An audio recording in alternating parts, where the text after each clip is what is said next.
Evelyn Carter slammed her last $25 onto the auctioneer's table, with both hands shaking, her jaw set so hard her teeth ached, and looked that man dead in the eye, while the entire auction yard erupted around her in a roar of laughter that she would hear in her sleep for the rest of her life.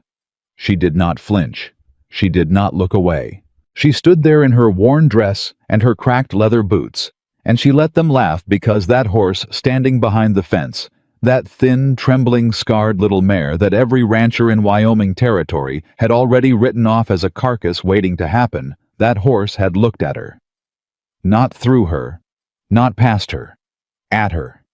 And something passed between them in that moment that Evelyn had no words for, and no need to explain to anyone who hadn't felt it themselves. "Sold," the auctioneer said, shaking his head like he was doing her a favor by taking her money. Before we go any further into this story, if this is your first time here, please take a moment right now and hit that subscribe button and tap the bell so you never miss a story like this one.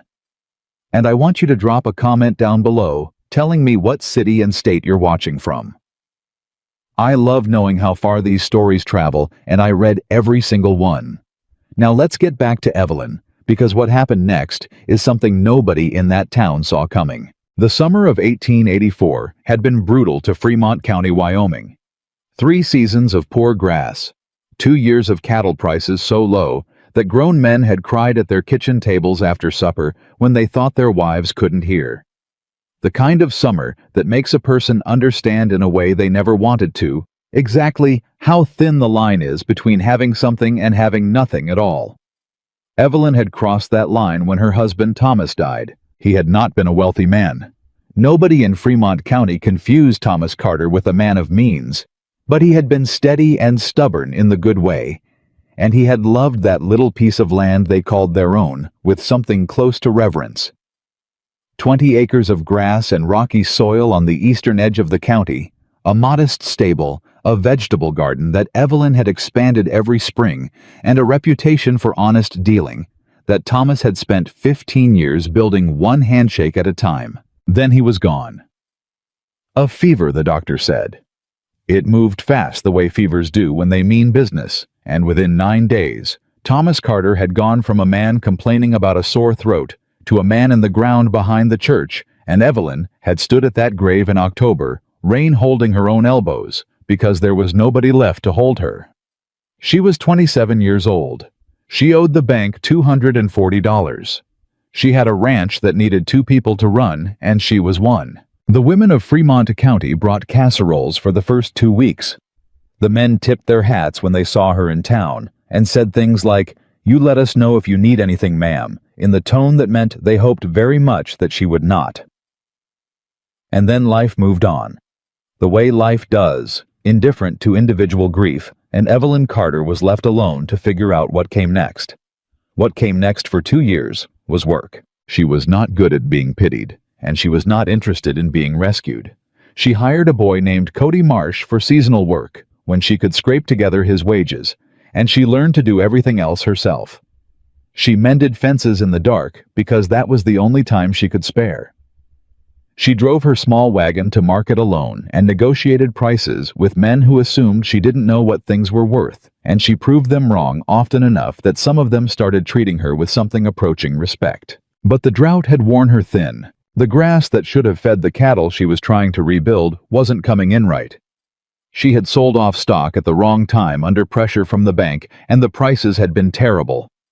By the morning of the county horse auction in June of 1884, she had $25 to her name, a list of debts that made her stomach tighten every time she thought about it, and a stable that stood empty and silent in a way that felt like grief in its own right. She had not planned to go to the auction. She had driven to town for flour and some wire for fencing, and she had stopped because the crowd was thick, and because something she would never be able to explain it properly, something told her to stop. The auction was already 3/4 done when she arrived. The good horses had gone. There were men here with serious money and serious intentions, men like Nathaniel Blackwood, who owned the largest operation in the county, and who dressed like a man who had never once in his life worried about where next month's money was coming from. Blackwood held court near the front of the crowd the way he always did, surrounded by men who laughed at what he laughed at and went quiet when he went quiet. Evelyn had stayed near the back. She had watched a few horses change hands for prices that made her feel the distance between herself and real ranching prosperity like a physical weight. She had told herself she was only watching. She was curious. She would leave soon.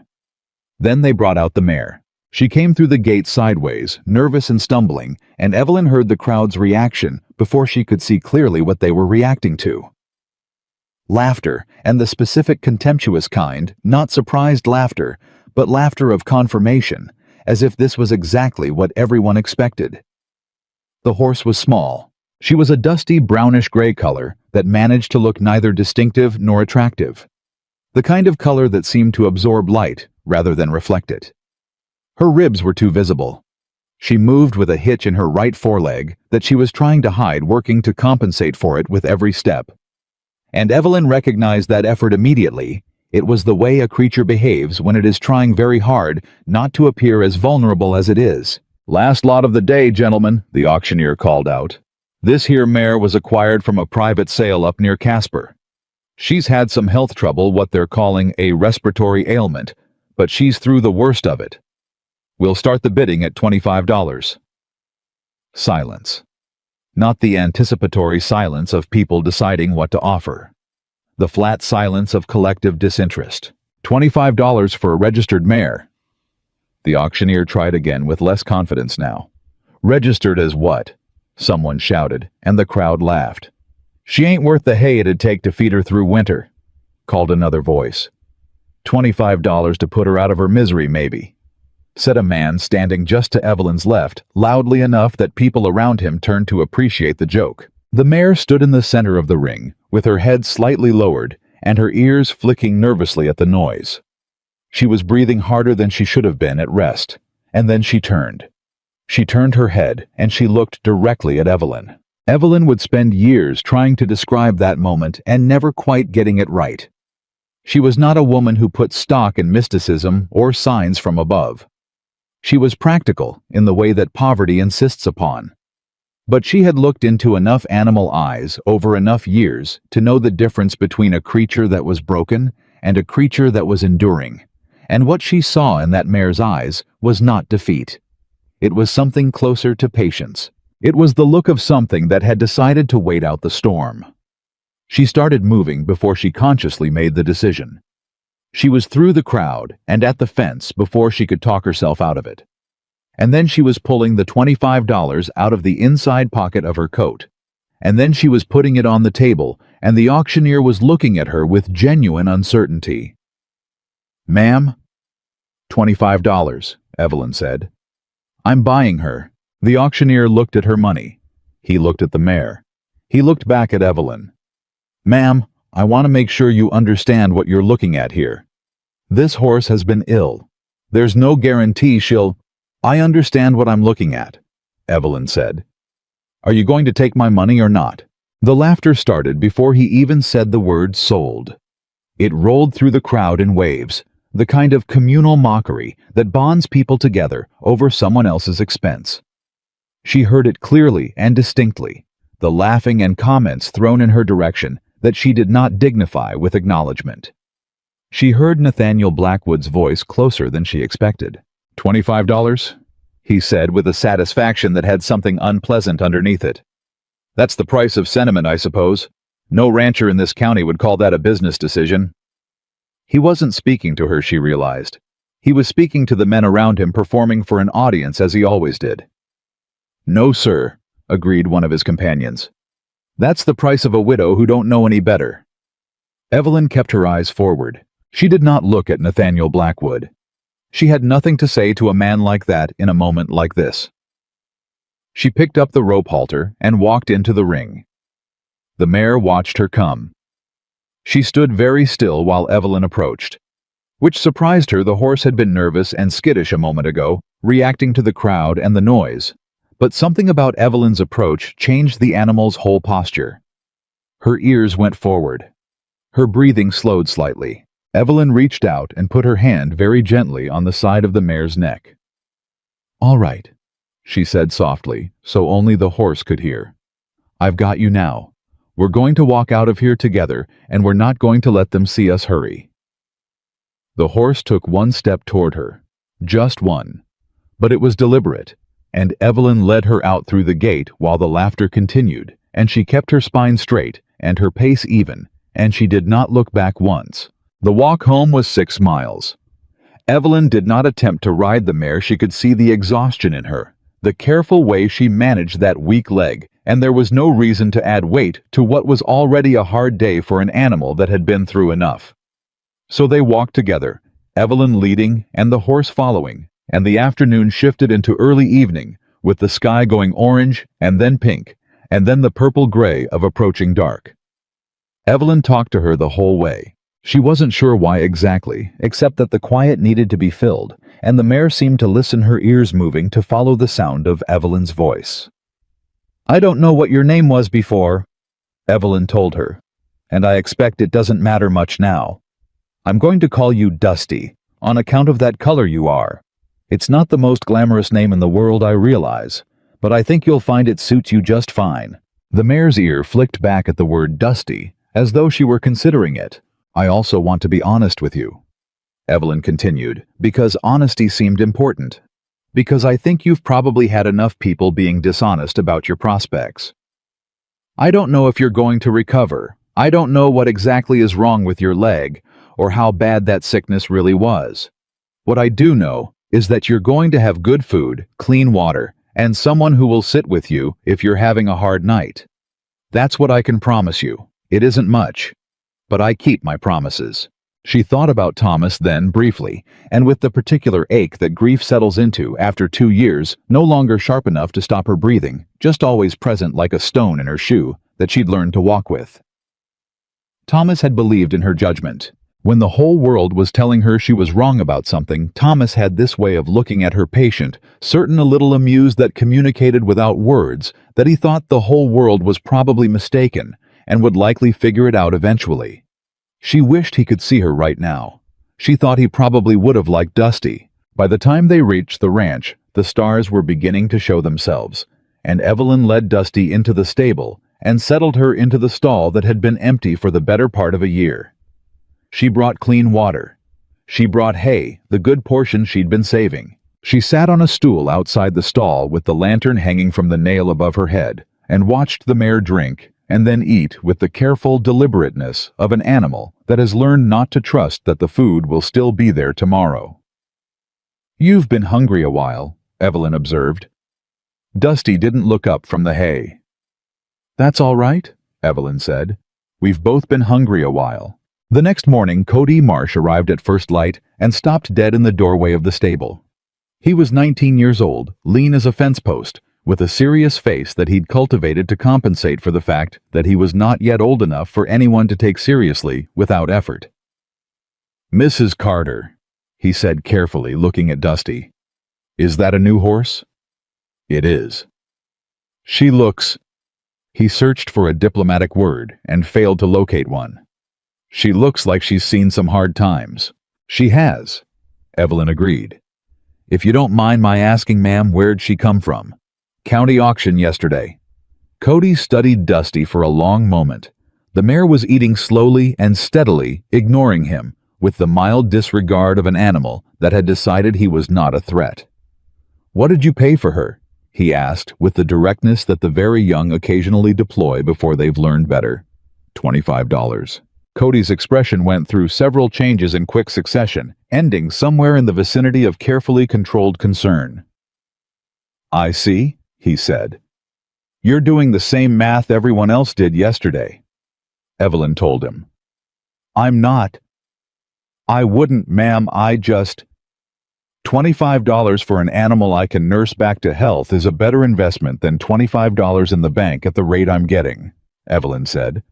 "That's the math I did." Cody looked at Dusty for another moment. "Yes, ma'am," he said in the tone of a person who is not fully persuaded but has decided not to press the issue. "I need you to clean that back stall properly today," Evelyn told him, handing him a list she'd written out that morning. "And check the north fence again. I thought I saw it pulling loose near the post by the creek." "Yes, ma'am." He got to work, and Evelyn went back to Dusty.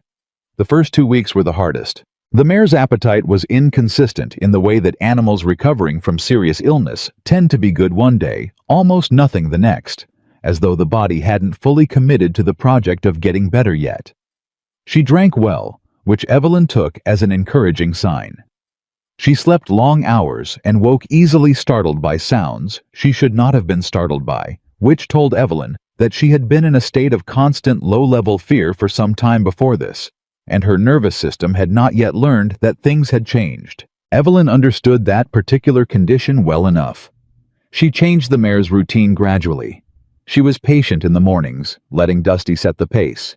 She would stand at the fence with her coffee and simply be present, not asking anything, just existing nearby, letting the horse learn that Evelyn's presence meant safety and not demand. On the 14th day, Dusty walked over to the fence on her own. She put her head over the rail and pushed her nose against Evelyn's shoulder gently, the way a horse does when it has decided you're trustworthy. Evelyn stood very still. "Well," she said quietly, "hello to you too."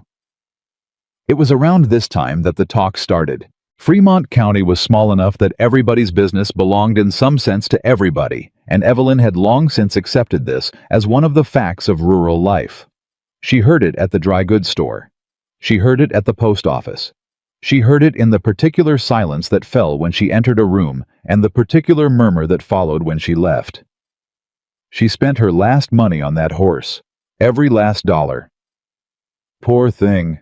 Grief does strange things to a person. Nathaniel Blackwood says she'll have to sell the land by fall, says the bank won't wait forever. Someone ought to say something to her, help her understand she's made a mistake. Mrs. Florence Webb, who ran the town's only millinery shop, and who had appointed herself the unofficial minister to widows throughout the county, came to see Evelyn on a Wednesday morning with a plate of biscuits and an expression of compassionate concern that Evelyn recognized immediately as the prelude to unwanted advice. "You know we all just want what's best for you."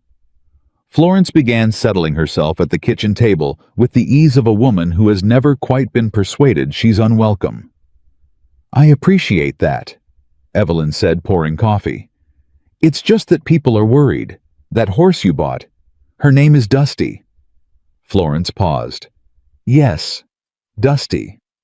People are concerned that you may have made a decision that you'll find—" "Florence," Evelyn said pleasantly, setting a cup of coffee in front of her guest.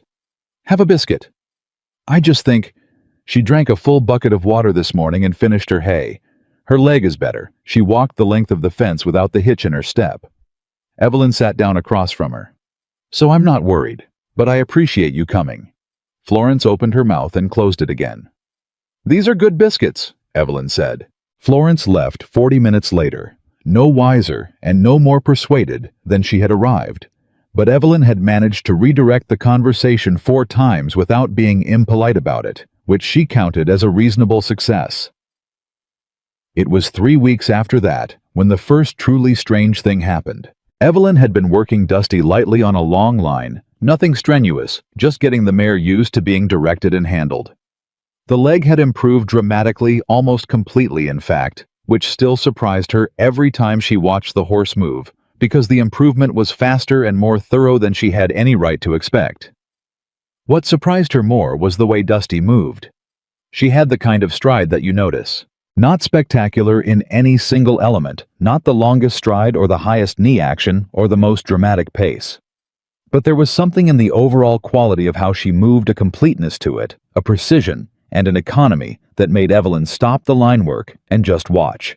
She stood there with the rope in her hands, and she watched Dusty circle the paddock, and she thought this horse was trained. Not by accident, not just by handling. She had been trained by someone who knew what they were doing, by someone who had wanted something specific out of her, and the training was still there underneath everything that had happened to her since. "Where did you come from?" Evelyn said aloud. Dusty trotted past her ears forward, moving like she had a purpose. It was the kind of question that deserved an answer. Evelyn started asking around carefully, and without advertising what she was looking for. She wrote a letter to the auction house in Casper that had sent Dusty down to the county sale. She talked to a man at the feed store who knew horses the way some people know scripture thoroughly and with devotion. She got a partial answer 3 weeks later when she drove out to see Samuel Dawson. Samuel was 71 years old and had spent 4 decades working with horses across 3 territories. He had retired to a small property 8 miles outside of town, where he kept 2 old mares and a library of breeding records that he maintained with the precision of a man who believes the past matters and can prove it. Evelyn had met him twice before, once at a county fair, once at the same church Thomas had attended, and she had the impression of a man who said nothing carelessly. She brought him to the fence where Dusty was standing and watched his face while he looked at her. She saw him notice. It wasn't dramatic. His expression didn't change dramatically, but she watched his eyes go quiet in a particular way, the way a person's eyes go quiet when they are looking at something that requires serious attention. He was quiet for a long time. Then he said, "How long have you had her?" "About 6 weeks." "And she looked worse when you got her?" "Considerably." Samuel nodded slowly. He walked along the fence to a different angle, never taking his eyes off Dusty. The mare watched him back, which itself was interesting. She'd been skittish with strangers, but she was still watching Samuel with something more like curiosity than alarm. "Where'd you get her?" he asked. "County auction. She came down from Casper, from a private sale," the auctioneer said. "Before that, I don't know." Samuel's jaw tightened slightly. "How much did you pay?" $25. He looked at her then, a long look. $25, he repeated. "Yes, sir." He turned back to Dusty. He was quiet for such a long time that Evelyn began to wonder whether he was going to say anything else at all. "Mrs. Carter," he said finally, "do you know anything about the Silver Creek line?" "I know the name. Champion Bloodline, wasn't it? I heard Thomas mention it once or twice." "Champion doesn't begin to cover it," Samuel said. "Silver Creek horses were the closest thing to legendary that I've seen in 40 years of doing this. The line started with a stallion named Creek's Honor, back in the 1850s, endurance intelligence, and a quality of movement that people paid enormous money to breed into their herds. A good Silver Creek horse was worth more than most men made in a year." He paused. The line was believed to have been destroyed. Disease came through a breeding operation up in Casper in the late 1870s. Killed most of the stock. The rancher who owned them was Harlan Voss, and when the disease hit, he sold off everything he could at whatever price he could get, and after that, nobody knew where the remaining animals ended up. He looked at Dusty again. See the shoulder on her, the depth of chest, the way she distributes weight, the confirmation markings on her forelegs. He was speaking almost to himself now. "I've been looking at horses for 40 years, and I can count on one hand the times I've seen that combination." He turned to face Evelyn fully. "I'm not prepared to tell you this is certain," he said with the careful precision of a man who respects the weight of what he is saying. "I would need to see the records, and they may not exist anymore. But if you asked me right now at this fence what I believe I am looking at, I believe I am looking at a Silver Creek mare." Evelyn looked at Dusty. Dusty had moved to the water trough and was drinking unbothered. $25. Evelyn said softly, more to herself than to Samuel. "People often mistake something rare for something worthless," Samuel said, "when they haven't taken the time to understand what they are seeing." He paused. "There's something else you need to know." "Tell me." Samuel looked uncomfortable for the first time. "The breeding operation in Casper, the one that sold off the Silver Creek stock during the disease outbreak, wasn't Voss's original operation. He'd sold it before the disease hit. The man who bought it was Nathaniel Blackwood." Evelyn went very still. "Blackwood bought the Silver Creek operation," Samuel said. "He didn't advertise it. I don't think he fully understood what he had, and he was embarrassed later when the disease hit, and he had to sell off the stock. He wanted it quiet. He sold the horses through intermediaries, through small auctions at cheap prices, so the connection to his name wouldn't be obvious." Evelyn's eyes were on Dusty. "So she was his?" she said. I believe so. He sold her, for what it sounds like was not very much money to an intermediary who eventually consigned her to the Casper sale, which sent her to your county auction. Samuel's voice was even. The richest man in Fremont County accidentally sold away what may be one of the last Silver Creek mares in existence. A sound was building in Evelyn's chest that she was working very hard to keep from escaping. And bought her back for $25, she said. Except not him, me, you, Samuel confirmed. Evelyn let out a long, slow breath. She looked at Dusty, who had finished drinking and was now standing with her face turned into a thin breeze, looking if anything entirely unbothered by the revelation that she was apparently worth a great deal more than anyone had admitted at the county auction. Does Blackwood know? Evelyn asked. I don't know what Blackwood knows, Samuel said carefully. I know that he doesn't know I've been to see you today, but if he finds out, he will find out eventually, Samuel said. This is a small county, Mrs. Carter. These things come out. He looked at her steadily. I want you to understand what that will mean. Blackwood is not a man who takes being wrong gracefully, and discovering that the animal he dismissed that he sold away without understanding its value ended up in the possession of the widow he publicly mocked at auction for the exact price he failed to recognize. He let the sentence finish itself. Evelyn understood. He'll want her back, she said. He will want her back, Samuel agreed. And men like Blackwood have a great many tools available to them when they want something. Evelyn looked at the mare for a long time. She thought about the auction yard and the laughter. She thought about the $25 on the table and the auctioneer's doubtful face and the specific sound of Nathaniel Blackwood's voice carrying across the yard the price of sentiment. She thought about Dusty looking at her through the fence patient and waiting with that particular quality of something that has survived and intends to continue surviving. Mr. Dawson, she said. Ma'am.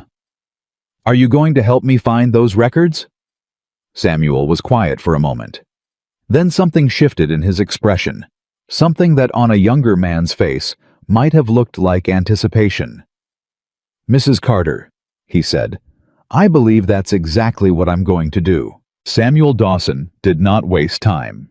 He was back at Evelyn's ranch the very next morning with a leather satchel under his arm and the focused expression of a man who had spent the night thinking hard and sleeping little. He set the satchel on the kitchen table without being invited to unbuckle it and spread out 3 documents that he handled with the careful deliberateness of someone who understands that paper is fragile and what's written on it may not be. Evelyn poured coffee and sat across from him and waited. These are copies, Samuel said, smoothing the edges of the first document with his thumb. I keep copies of everything. The originals are in a strongbox that I haven't opened in 6 years, but I knew where to look. He turned one of the pages toward her. This is a breeding record from 1871. Creek's honor bloodline. Documented foals, confirmed lineage. You see these markings here, the confirmation notations on the left margin. Evelyn leaned in. The handwriting was old and careful, the ink brown with age, and the columns of information were dense and precise in the way that serious records always are. Compare that to this, Samuel said, sliding a second document alongside the first. This is my own notation from yesterday written after I got home. The shoulder measurement estimation, the chest depth, the foreleg confirmation. Evelyn looked from one document to the other. Even without the expertise to read every detail, she could see it. The numbers matched. Not approximately. Not close enough to be interesting. They matched in the specific particular way that facts match when they are describing the same thing. Samuel, she said. I know, he said. This is real. I believe it is. They sat with that for a moment, the weight of it settling between them like something physical. What do we do now? Evelyn asked. First, we verify it properly, Samuel said.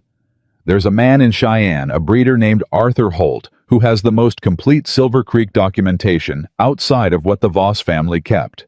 If anyone can confirm this without question, it's Holt. I've written to him before. He'll respond. How long? 2 weeks, maybe 3. Evelyn pressed her lips together. And in those 2 or 3 weeks, Samuel looked at her over his coffee cup. In those 2 or 3 weeks, you say nothing to anyone. You go about your business.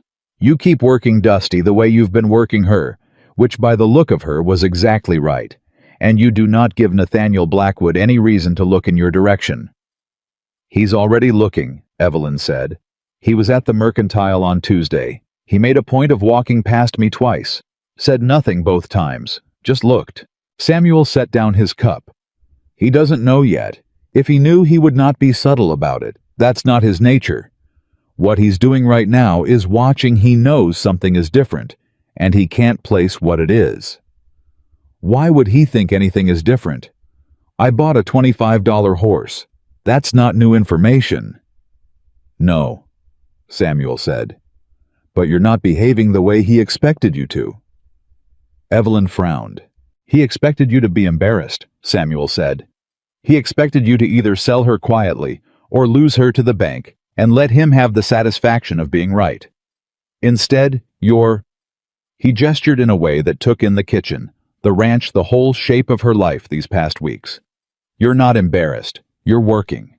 You look like a woman who knows something. I didn't know anything when I bought her, Evelyn said. No, Samuel agreed. But you looked like you did, and that bothers him. That thought stayed with Evelyn after Samuel left. She turned it over while she worked through the rest of the morning, checking the fence Cody had repaired, pulling a loose nail from the stable wall, sitting with Dusty for a while, in the easy quiet that had developed between them over the past weeks. She kept coming back to what Samuel had said, that she looked like a woman who knows something. She hadn't known anything when she put that money on the table. She had known only what she saw in the mayor's eyes, which she supposed was a kind of knowing, just not the kind that could be written in a column of figures and verified by a man in Cheyenne. She was thinking about this when Cody came around the corner of the stable at a pace that was faster than his usual measured stride, and she knew before he opened his mouth that whatever he was about to say was not routine. "Mrs. Carter," he said, "Blackwood's foreman is at the gate." Evelyn stood up straight. "What does he want?" "Says he has a message from Mr. Blackwood. Says it's a business matter."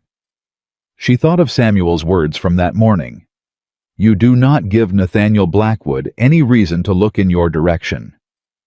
"Tell him I'll be right out," she said. The foreman's name was Dale Pruitt, and he was the kind of man who wore his employer's importance the way some men wear a borrowed coat, visibly and with great care not to let it slip. He was standing just outside the gate with his hat in his hands, which was a performance of politeness that Evelyn did not find particularly convincing.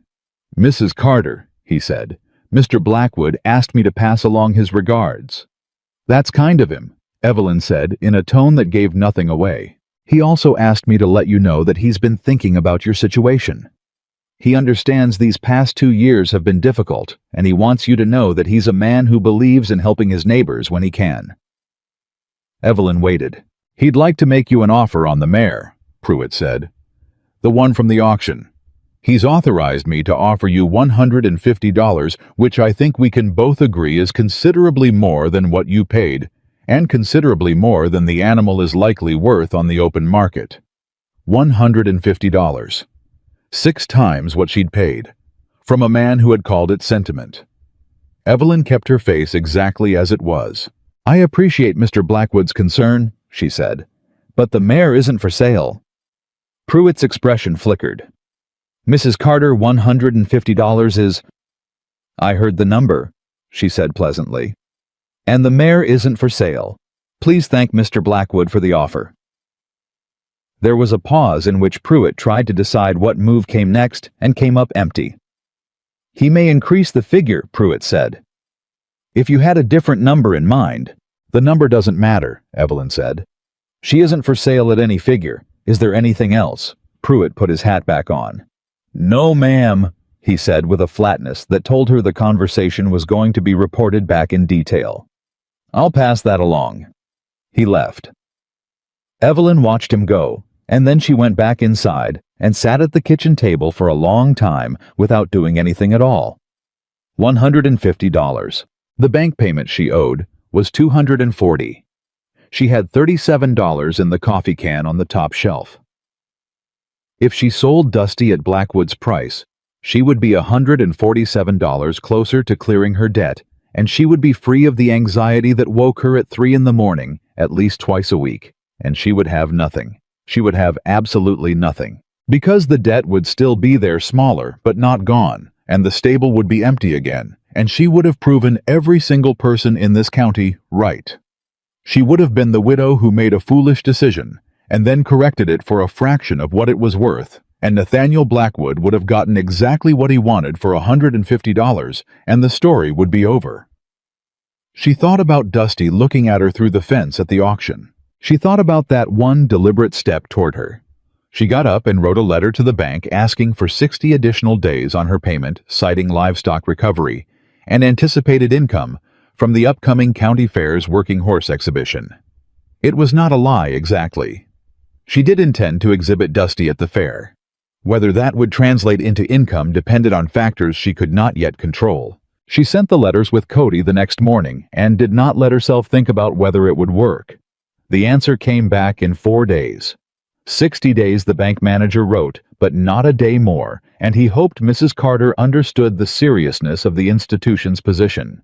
She understood. She went back to work. The letter from Arthur Holt in Cheyenne arrived on a Thursday 17 days after Samuel had written to him. Samuel brought it himself, driving out to her ranch in the mid-morning with the leather satchel over his shoulder again, and an expression she couldn't read, carefully neutral in a way that made her think he was working to keep it that way. He sat down at the kitchen table. He put the letter in front of her. She read it. Then she read it again slowly, because the first time her eyes had moved through the words faster than her mind was prepared to receive them. Arthur Holt wrote with the compressed precision of a man who respects paper and ink and does not waste either. He confirmed that the breeding notations Samuel had sent him matched the Silver Creek documentation in his possession at 4 distinct confirmation points. He noted that he had believed for some years that at least 2 or 3 Silver Creek mares had survived the disease outbreak and the subsequent sell-off of the Casper operation, but that no confirmed sightings had been recorded. He asked whether the mare in question was available for breeding consultation. He noted in a single direct sentence at the close of the letter that a confirmed Silver Creek mare in good health would be conservatively valued at no less than $2,000 and potentially considerably more if the lineage could be fully documented and her foals proved to carry the line's characteristic qualities. Evelyn set the letter down. $2,000, she said. At minimum, Samuel said. She pressed both hands flat on the table. He offered me $150, she said. Blackwood. 6 weeks ago. I know. He knew, she said. When he sent Pruitt out here with that offer, Samuel, he knew. Samuel was quiet for a moment. Or he suspected. There's a difference, but perhaps not a meaningful one from where you're sitting. He suspected she was worth something significant, and he offered me $150. Yes. And I said no. You said no.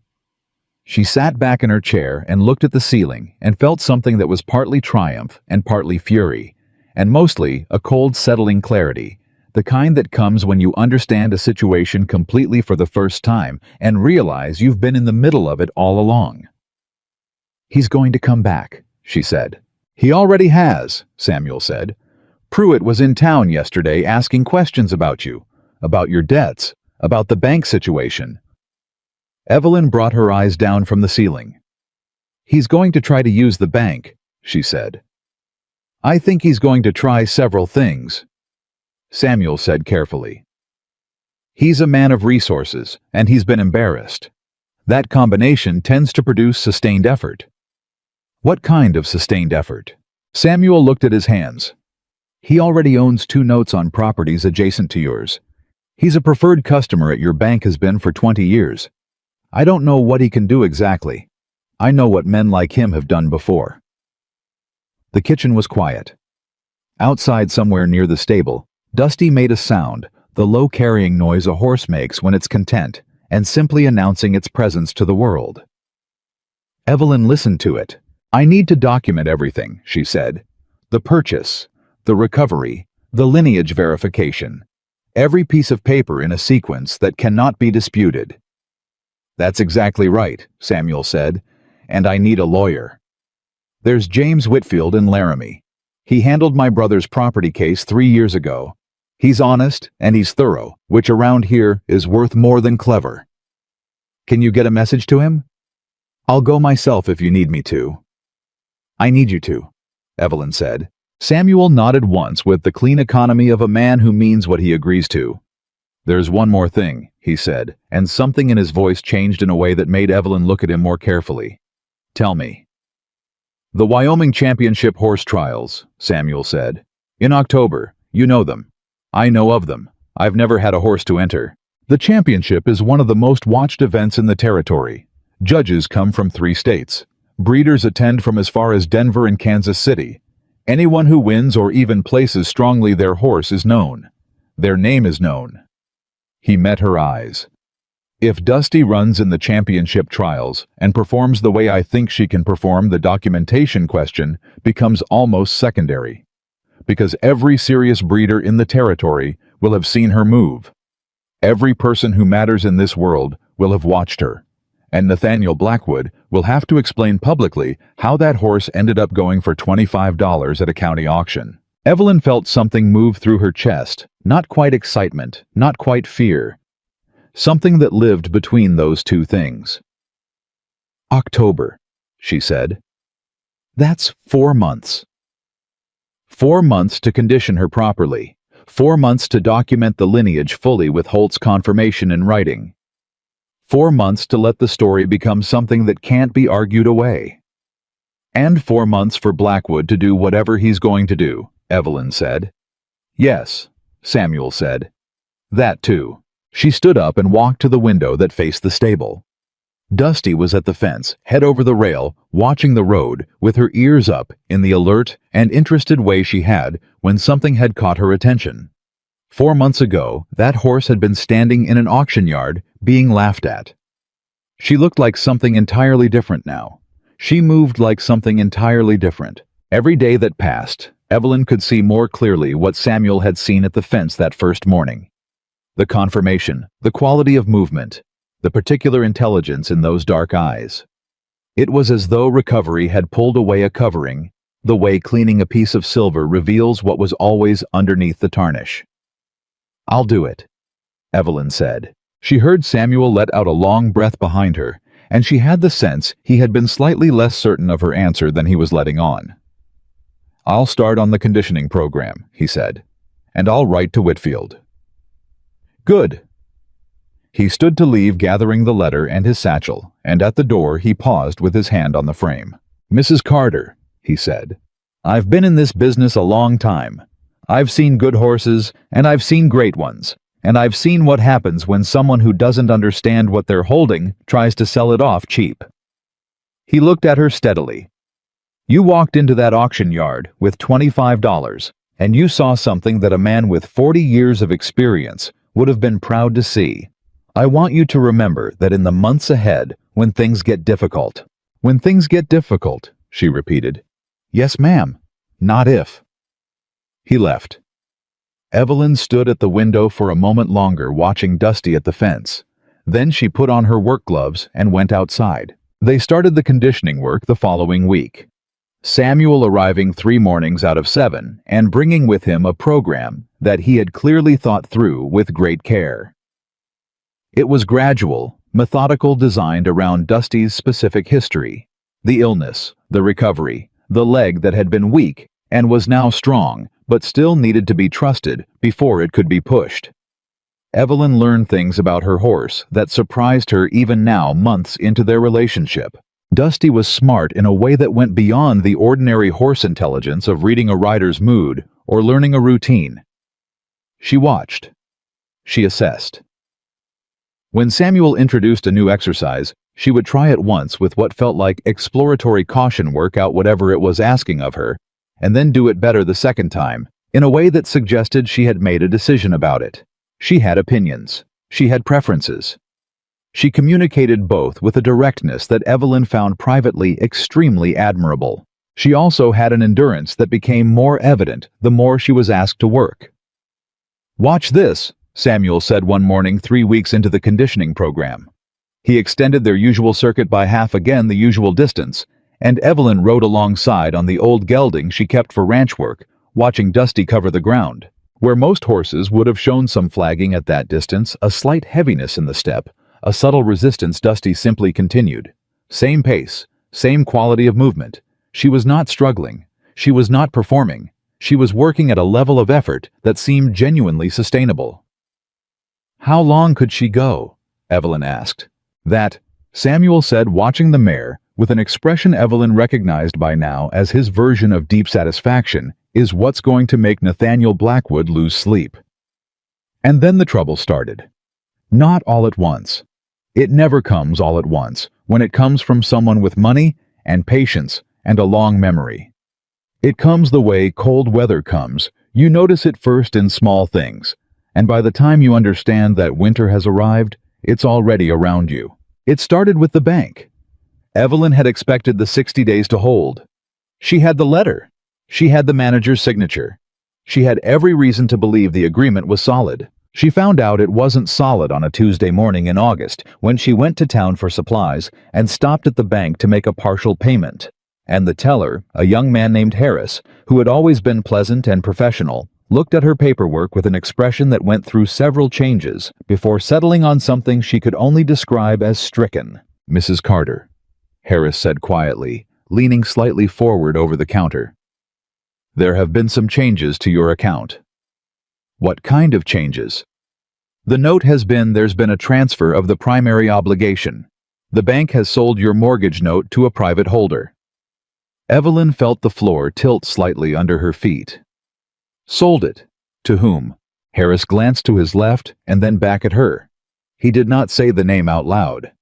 He wrote it on a small piece of paper and slid it across the counter. She looked at it.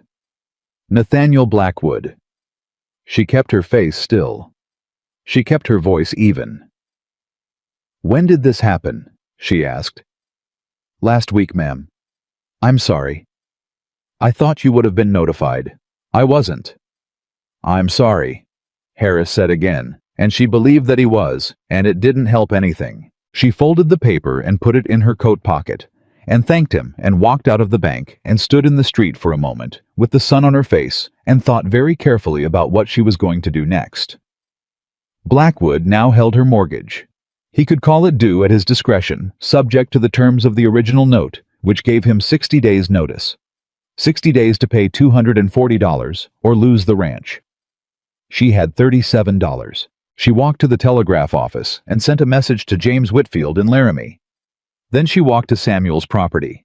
He met her at the door with the expression of a man who has already heard the news, which told her the town was as small as she had always known it was.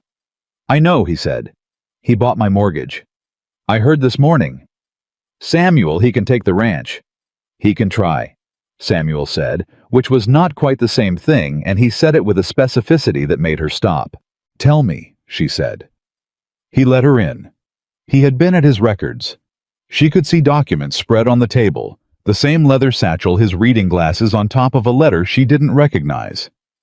"Sit down," he said. "I need to show you something." She sat. "When Blackwood operated the Silver Creek breeding line in Casper," Samuel said, pulling a document from the pile.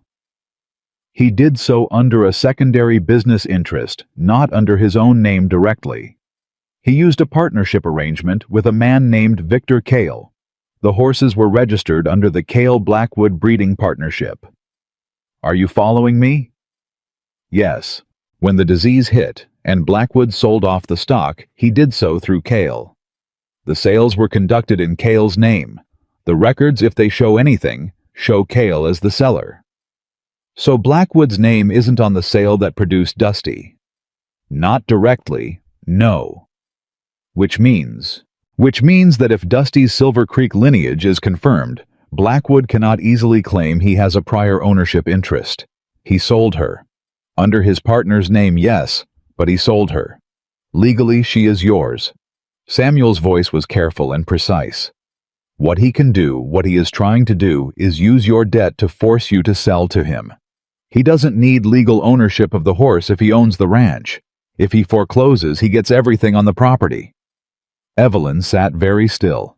"What's to stop him?" Time, Samuel said. And the championship trials. And James Whitfield. He paused. And the fact that what he did using a partnership to obscure his identity in those Casper sales, which were conducted while he publicly maintained a reputation as a breeder of the highest standard, may not be illegal exactly. But it is the kind of thing that once known changes how people see a man. You're saying the story is the protection, Evelyn said slowly. I'm saying the story, once it's fully told, becomes very difficult to bury, especially if it's told in front of every serious breeder and horse judge in 3 states. The championship trials, she said. He cannot quietly foreclose on a woman whose horse just ran in the championship trials. He cannot quietly buy a mortgage from a bank and call it due 60 days later without people asking why. Not if everyone is already watching. Evelyn looked at the documents on the table. She thought about the 60 days. The championship trials were in October. She had enough time barely, but she had it. He's going to try to stop her from running, she said. That is my expectation, yes. What can he do? I don't know yet, Samuel said honestly. But I've known Nathaniel Blackwood for 30 years, and I know that he will try something. He is not a man who accepts the public version of a story he cannot control. She looked at her hands on the table. She thought about Thomas, the way she often did when things got hard. Not with grief exactly anymore, but with something like consultation, as though she were checking in. She thought he would have said, "Then don't let him control it." "I need Whitfield here," she said. "Not in Laramie, here. I'll send another telegram today. And I need to know Samuel. I need you to tell me honestly, is Dusty ready? Can she actually compete at the championship trials level?" Samuel didn't answer immediately, which was how she knew she was about to get the truth and not reassurance. He thought about it the way he thought about everything carefully, with respect for the question's weight. "She's ready to compete," he said. "Whether she can win depends on things we won't know until she runs. She has never raced competitively. She has never been in a field with other horses under those conditions. There are variables." He looked at her. "What I can tell you is that I have never in 40 years seen a horse with her quality of endurance. And the championship trials have an endurance component in the final stage that has broken horses that looked unbeatable in the speed tests." "She doesn't break," Evelyn said. "No," Samuel agreed. "She doesn't." Evelyn stood up. "Then we keep working," she said. And for a moment, before she put her coat back on and started the drive home, Samuel Dawson looked at her the way Thomas used to, with that patient, certain, slightly amused expression that said he thought the world was probably wrong and would figure it out eventually. "Mrs. Carter," he said, "I believe we do." James Whitfield arrived on a Friday. He was not what Evelyn had pictured from Samuel's description. She had imagined someone older, more worn down by the specific kind of work that involves standing between people with less money and people with more of it. Instead, the man who climbed down from the stage in front of the Fremont County Post Office was perhaps 40, compact and direct in his movements, with a face that had the quality of someone who had learned early that expressions cost you something and had decided to spend carefully. He shook her hand like she was a colleague and not a client, which she noted. "Mrs. Carter," he said, "Samuel speaks well of you." "Samuel is generous," she said. "Samuel is precise," Whitfield corrected, picking up his bag. "He doesn't exaggerate in either direction. If he says well, he means well." He looked at her steadily. "He also told me about the mortgage. I want to hear everything from the beginning, and I want to hear it before I see the horse." They sat in her kitchen for 2 hours. Whitfield did not take many notes, which initially concerned her, and then she understood he was listening in a way that meant he was holding the information, not just recording it. He asked precise questions at precise moments, questions that told her he was building something in his head, assembling a structure out of what she gave him, testing each piece as it went in. When she was done, he was quiet for a moment. "The mortgage transfer is legal," he said. "I want you to know that first, so we're not building on a false hope. Blackwood did nothing procedurally wrong in purchasing your note." "I know," Evelyn said. "What he did wrong," Whitfield continued, is considerably more interesting. The sale of the Silver Creek stock through the Cale-Blackwood partnership, conducted under Cale's name, to obscure Blackwood's involvement that was not disclosed to the buyers. Which means that anyone who purchased one of those horses believing they were buying from an independent seller was buying under a misrepresentation. He paused. Including the auction house in Casper, including the county auctioneer who listed her as a horse of unknown quality acquired through private sale. Evelyn felt something sharpen in her chest. He misrepresented the horse's lineage, she said. He allowed the horse's lineage to be misrepresented, which is a distinction that matters less than one might hope in court, but still matters. Whitfield set his hands flat on the table. Here is what I think we can do, and here is what I think we cannot do. He talked for another 30 minutes. When he was done, Evelyn had a clearer picture of her situation than she'd had since the morning Harris slid that piece of paper across the bank counter. It was not entirely comfortable, this clearer picture, but she had learned a long time ago that comfortable ignorance was still ignorance, and what she was dealing with was not the kind of situation that ignorance survived. The core of it was this: Whitfield could challenge the foreclosure on procedural grounds, could argue misrepresentation in the original chain of sale, could potentially establish that Blackwood's acquisition of the mortgage represented a conflict of interest given his prior undisclosed ownership of the horse. None of these arguments would win quickly. None of them were certain. What they could do was buy time. And time, Whitfield agreed, was the primary resource. The championship trials, he said when she explained what Samuel had proposed. October, she said. 8 weeks. He thought about it with the same careful expression he applied to everything. Keep the horse sound, he said. Keep the documentation moving forward. And Mrs. Carter. He looked at her with a directness that she found she appreciated. Do not make any agreements with Blackwood. Not verbal, not written, not through intermediaries. If he sends Pruitt, you send Pruitt away. If he comes himself, you say nothing that can be characterized as negotiation. Anything you say becomes his evidence. He came himself last week, Evelyn said. Whitfield went still. You didn't tell me that. I'm telling you now. What did he say? Evelyn had not mentioned it to Samuel either, because it had shaken her more than she wanted to admit, and she was still finding the words for it. Blackwood had arrived without Pruitt alone on a Tuesday evening when the light was going low, and Cody had already left for the day. He had tied his horse at the gate and walked up to the fence where she was working Dusty on the long line, and he had stood there watching for a moment before he spoke. She looks different, he'd said. Evelyn had kept working the line. I'm not here to argue with you, Blackwood had said. I want you to understand something. I respect what you've done with her. I mean that. You saw something I didn't see, and He'd paused in a way that suggested the next word cost him something. I'm willing to acknowledge that. That's generous of you, Evelyn had said, keeping her eyes on Dusty. I want to offer you a genuine arrangement, not a sale, a partnership. You maintain the horse, I provide the capital to clear your debt and expand the operation. We split the breeding revenue, 50-50. She had finally looked at him then. He was standing with his hat in his hands, which was the same performance Dale Pruitt had given her weeks earlier, and she understood that the hat was a prop in an act of reasonableness that she was supposed to find persuasive. And who holds the paperwork on the arrangement? She'd asked. Something had shifted in his face. Not enough for most people to notice. But she noticed. We'd work out the details, he'd said. No, she'd said. Thank you. But no. He had stood there for another moment. Mrs. Carter, he'd said, and his voice had changed.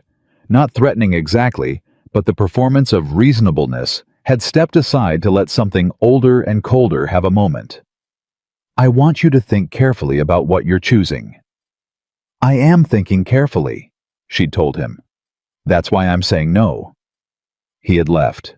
She had stood in the paddock with the long line in her hands until she heard his horse leave the road, and then she had sat down on the ground, simply sat down right there in the dirt, because her legs had decided they needed a moment.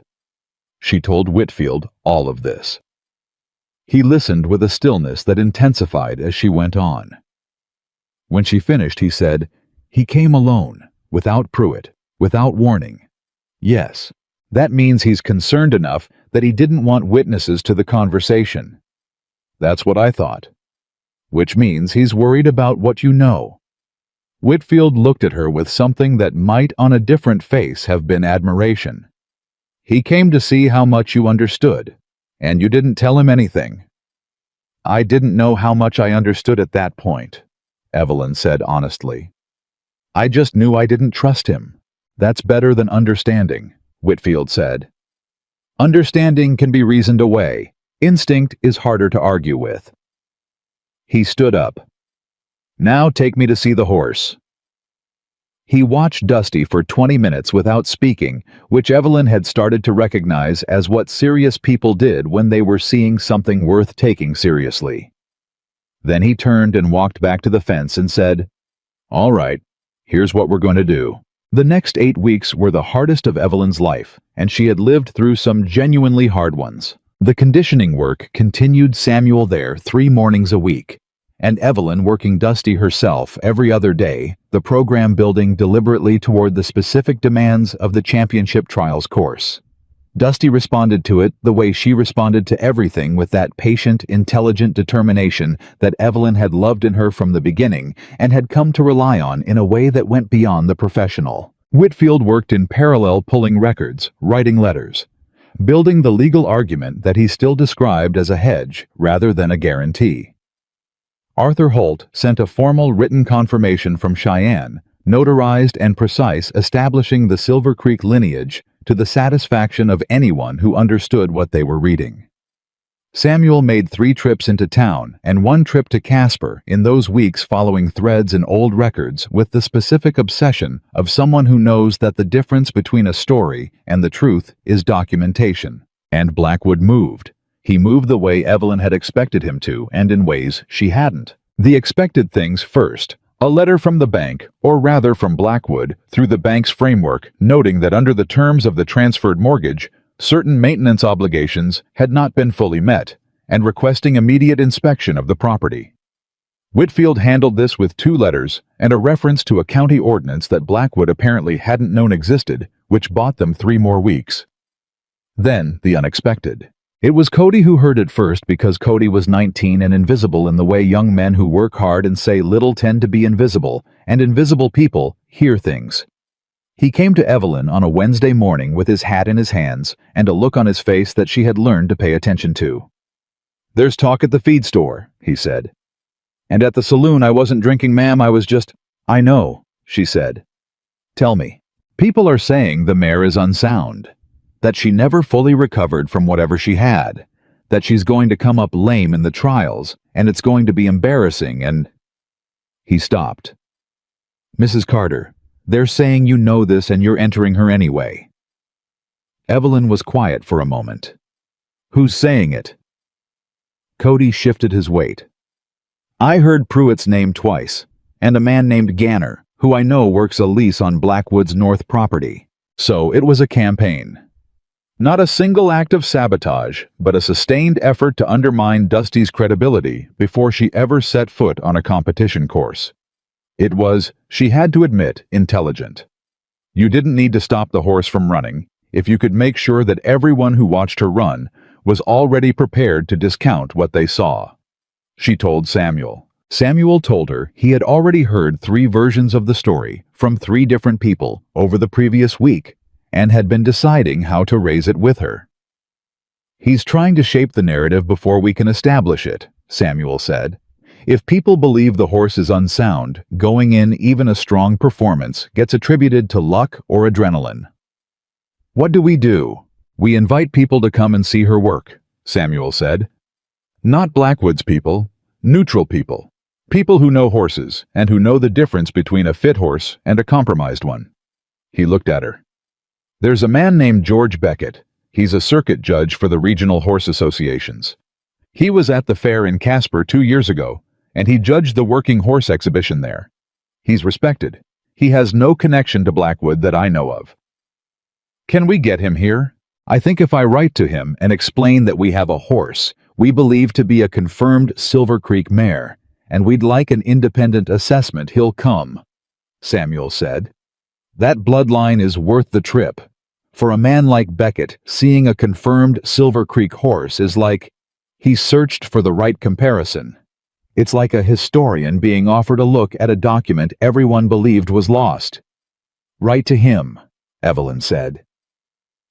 Beckett came 2 weeks before the trials. He was a tall, angular man, gray-haired and deliberate, and he watched Dusty work for 40 minutes longer than Samuel had watched, longer than Whitfield had watched, in a silence so complete that Evelyn found herself holding her breath at intervals. Then he said, "Bring her in." Evelyn brought Dusty to the fence. Beckett ran his hands along her shoulder, her legs, her chest. He checked her teeth. He stepped back and watched her stand. He asked Evelyn to walk her, then trot her, then walk her again. He made no sounds and no expressions during any of this, which Evelyn was finding increasingly difficult to read. Finally, he straightened. "Who's been conditioning her?" he asked. "Samuel Dawson primarily," Evelyn said, "and myself." Beckett looked at Samuel with a respect that seemed genuine. "The program is right," he said. "The horse is right. She's not unsound, she's not compromised, and she's not undertrained." A pause. "She is also not a typical competition horse. She doesn't move like what the judges usually see." Evelyn's heart dropped slightly. "That's a problem?" she asked. "It could be," Beckett said honestly, "if the judges aren't paying attention. It won't be if they are." He looked at Dusty again. "She doesn't waste anything. Every step is exactly what it needs to be, and nothing more. Judges who are watching for flashiness will undervalue her. Judges who are watching for efficiency will see what she is." He glanced at Evelyn. "Who are the assigned judges for October?" "I don't know," she admitted. Beckett nodded slowly. "Find out." He left her with that, and with a written assessment, 1 page, precise and unsparing, that confirmed Dusty was in good health, showing no signs of lameness or respiratory compromise, and that her conditioning was appropriate for championship trials competition. He signed it with his full title and credentials. Evelyn read it twice, and then folded it carefully and put it with the lineage documentation in the box she had started keeping under her bed. The box was getting heavy. She found out the judges' names through Samuel, who found out through Beckett, who had 30 years of connections in the horse community and was willing to use them on Dusty's behalf, for reasons that Evelyn wasn't entirely sure of, and had decided not to interrogate. 3 judges assigned to the championship trials. 2 of them Samuel knew by reputation, serious men experienced, the kind that Beckett's evaluation suggested would not be distracted by surface qualities. The 3rd name made Samuel go quiet in a way that told her immediately. "Who is he?" she asked. "His name is Patterson," Samuel said. "He's been a circuit judge for 7 years. He's competent. He's—" a pause. "He's also one of Nathaniel Blackwood's preferred guests at the Blackwood Ranch every autumn hunting season. Has been for 5 years." The kitchen seemed to compress slightly. "He's Blackwood's man," Evelyn said. "I don't know that he would act improperly," Samuel said in the tone of someone who very much does not want to believe the thing he suspects. "But a 3rd judge has significant influence on a split decision. If the other 2 judges score Dusty highly and Patterson scores her low, the split goes to whomever Patterson favors." "Yes." Evelyn stood up and walked to the window. She was not a person who believed the world was organized against her.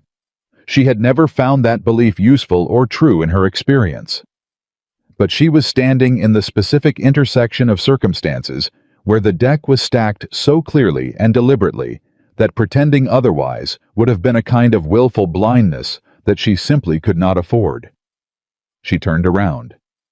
"We need to make sure she performs so well that a low score from one judge is indefensible," she said. Samuel looked at her for a moment. "That's a high bar." "I know what bar it is," she said. "Can she clear it?" He took his time with the answer. "If everything goes right," he said. "If she's sound on the day. If the endurance component plays the way I think it will. If—" He stopped. "Yes," I believe she can clear it. Then we make sure everything goes right, Evelyn said. The week before the trials, Blackwood made his final move. She did not see it coming from the direction it came from, which told her later that he was smarter than she had been giving him credit for, or that desperation had made him creative. Cody found it. He was checking the stable at first light, which was his habit, and he came to the kitchen door at a speed that brought Evelyn off her chair before he had finished knocking. "The water," he said. "The trough in Dusty's stall. There's something in it." She was in the stable in 30 seconds. The water in the trough was discolored slightly subtly, the kind of thing you would not notice in poor light or if you were moving fast. But Cody had been looking carefully the way she had taught him to look, and he had seen it. She did not let Dusty near it. She pulled the mare back, checked her, watched her for the tight-eyed, careful way a person watches an animal for signs of distress. Dusty seemed unbothered. She had been at the far end of the stall when Cody arrived and had not been drinking when he checked. They emptied the trough and scrubbed it and filled it fresh, and Evelyn sent Cody to bring Samuel while she stayed with Dusty. Samuel came quickly, and he brought Whitfield, who happened to be at Samuel's property reviewing documents, and who arrived with a glass jar and a methodical expression. He took a sample of what remained in the bottom of the trough before they completed the scrubbing. "What is it?" Evelyn asked. "I don't know yet," Whitfield said. "I know a man in Cheyenne who can tell us." He sealed the jar. "I also need to know if you had anyone here last night after Cody left." "No," Evelyn said. "Just me. And your fence line, the stable door?" She checked. The latch on the stable's side door, not the main door, the smaller door at the north end that she rarely used, showed fresh marks on the wood. Not dramatic. Just the kind of scuffing that happens when someone is working a latch in the dark. Whitfield looked at it for a long time. "He sent someone," he said quietly. "Or someone came on their own initiative. Either way." He straightened. "This changes our position." "How?" Evelyn asked. "Because now it isn't just a business dispute," Whitfield said. "It isn't just a foreclosure and a disputed lineage and a competition we're trying to win. Now someone has tampered with your animal's water supply 1 week before the most important competition of her life." He looked at her steadily. "That is a criminal act, Mrs. Carter, and I intend to document it." Evelyn's hands were shaking slightly and she gripped the fence rail to steady them.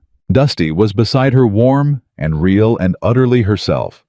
And Evelyn put her hand on the mare's neck, the way she always did, and felt the horse lean into the contact. She had been sold for $25. She had been called worthless and written off and sent down to a county auction where the crowd laughed at the idea of spending anything on her at all. And now, a man who owned thousands of acres and the finest horses in the territory was sending someone in the dark to put something in her water because even now, even after everything, he was afraid of her. Because she deserved to be afraid of. That thought did something to the shaking in Evelyn's hands.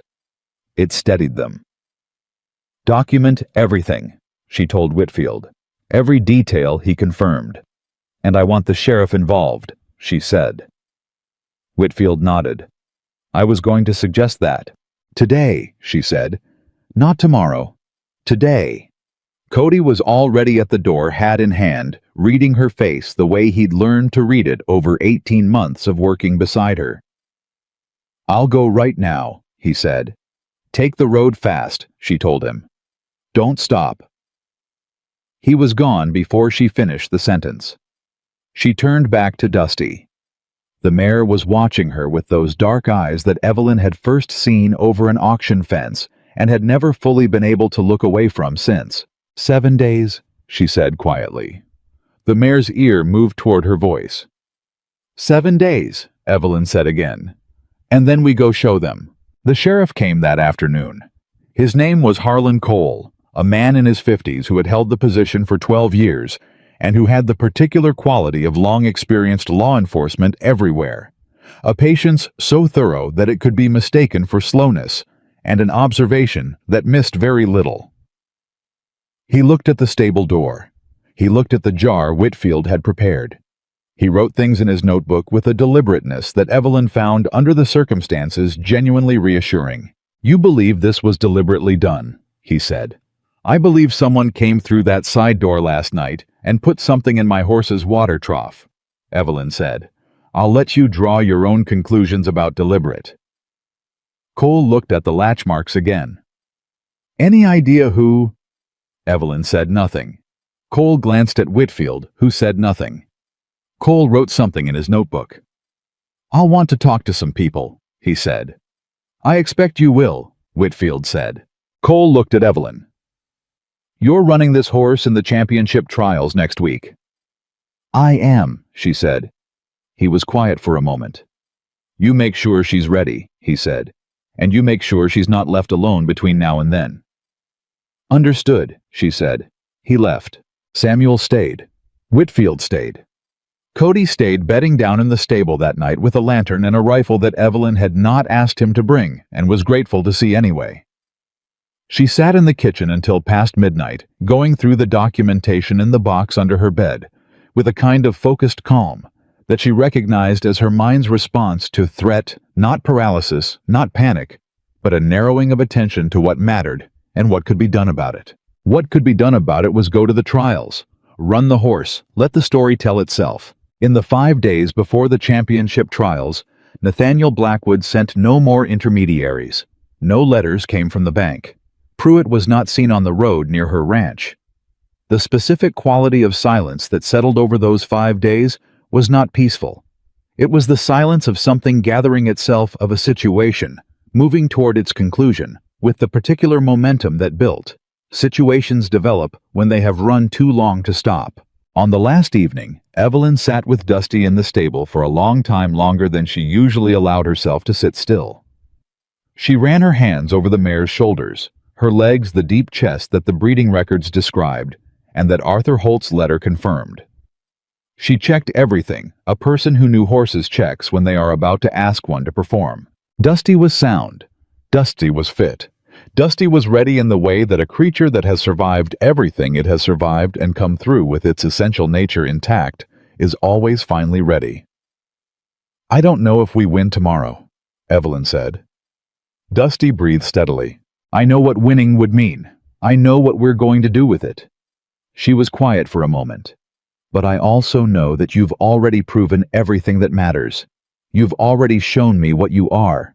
Whatever happens tomorrow, nothing takes that back." She put her forehead against the mare's neck. Dusty stood completely still. Outside, Cody was at his post, and the lantern threw its quiet light across the stable, and the night was the specific kind of still that precedes significant things. Not an empty still, but a full one, charged with everything that had been building toward the morning.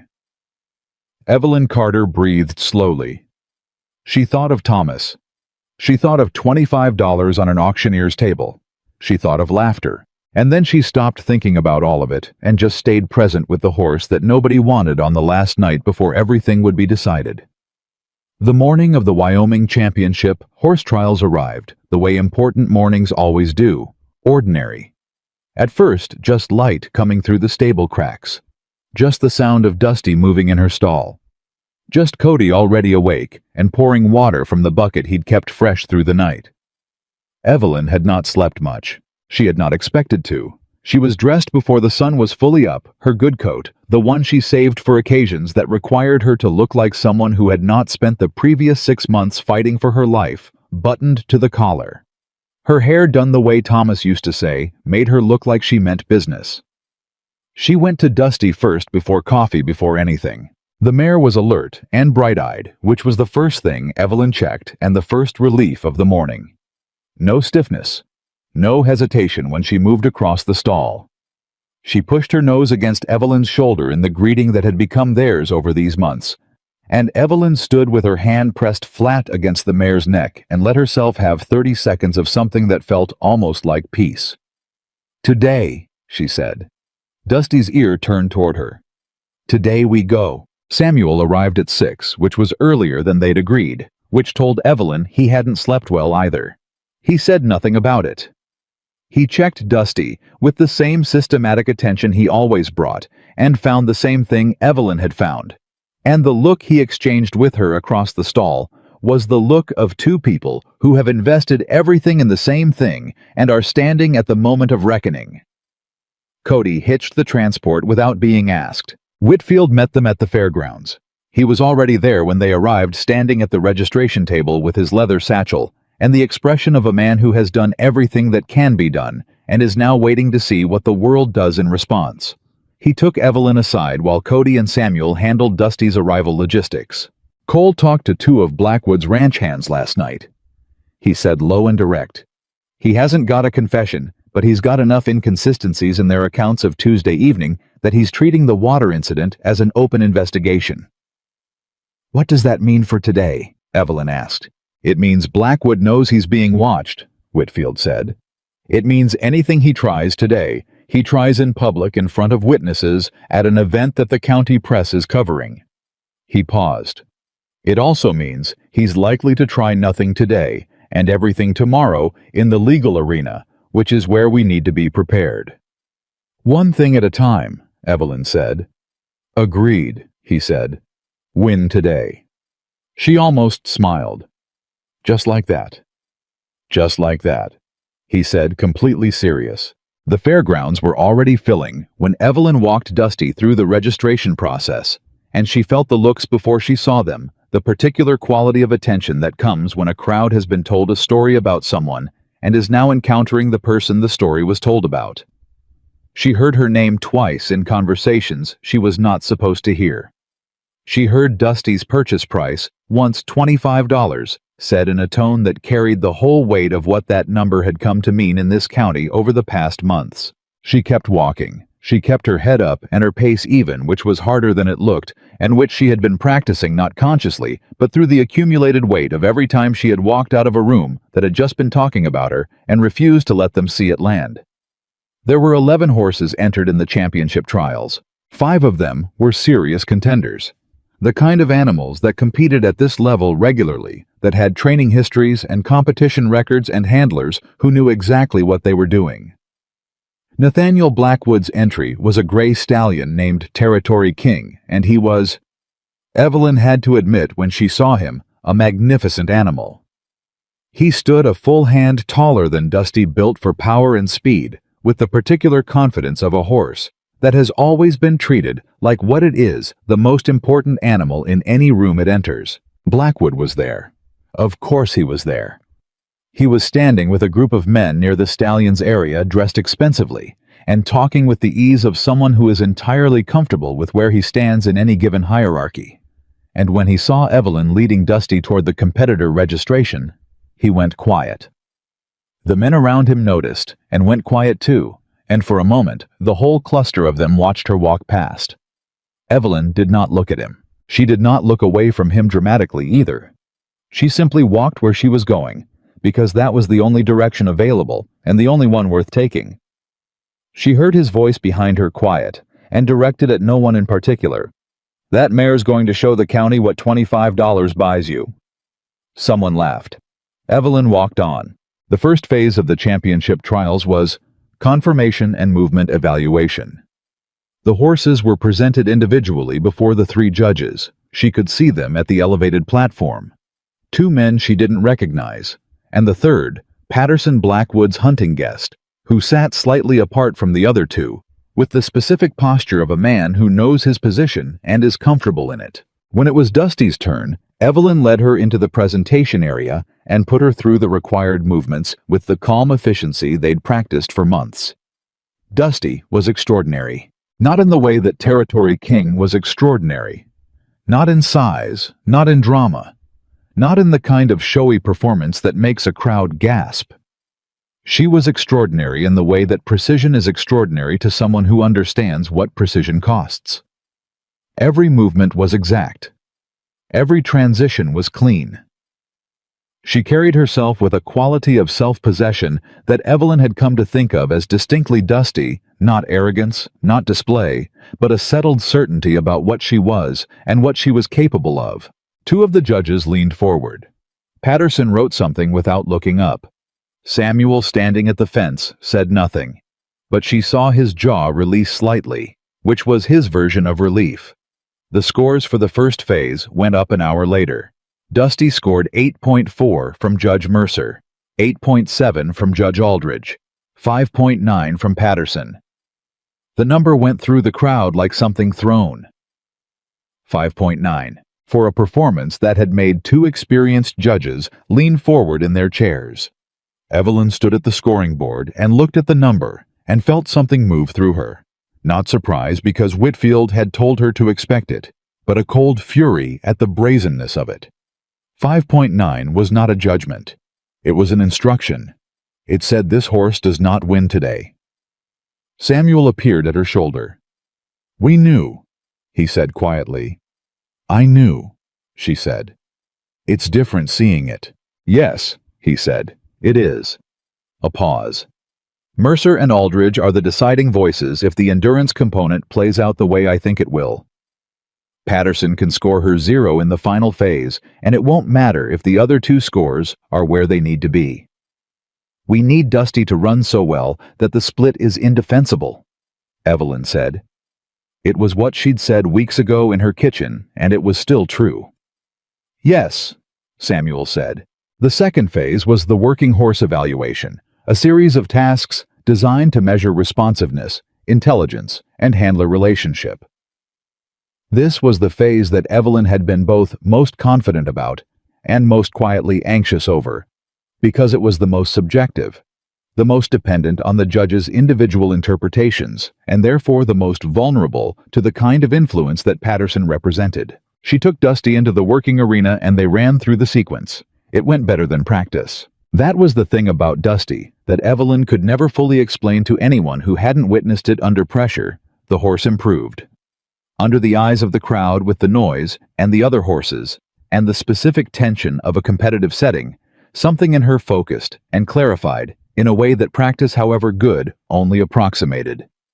It was as though competition reminded her of something she already knew about herself. When they finished the sequence, there was a sound from the crowd that Evelyn had not heard at any previous point in the day. Not applause exactly. More like a collective exhale followed by the murmur of people turning to each other. She heard a woman near the fence say quite clearly, "I've never seen anything move like that." The second phase scores 8.6 from Mercer, 9.1 from Aldridge, 4.8 from Patterson. In the crowd, someone said it aloud, not quietly, not carefully, but with the flat declarative tone of someone stating an obvious fact. "That's not a score. That's a fix." The murmur that followed was different from the earlier one. Evelyn heard Whitfield's voice, steady and unhurried somewhere to her left. "That's exactly what we needed them to say." The endurance component was the final phase and the longest. The course ran 12 miles through terrain that tested stamina, soundness, and the deep physical reserves that separated genuinely fit horses from horses that had been trained to look fit. It was the component that Blackwood's Territory King had won in 2 of the previous 3 championship trials. It was the component that Samuel had been building Dusty toward for 4 months. And it was the component that, under the specific rules of the Wyoming Championship, was weighted heaviest in the final scoring. The 11 horses entered the start together. Territory King went forward immediately with the controlled explosion of a horse that has been trained to establish position early, and he was 3 lengths clear within the first quarter mile. His form was impeccable. His handler, a professional who had been working with Blackwood's horses for a decade, rode with the confidence of someone whose job it is to win and who intends to do it. Evelyn did not chase him. She had told Dusty the same thing she'd told her in practice for 4 months, not yet. Find your pace.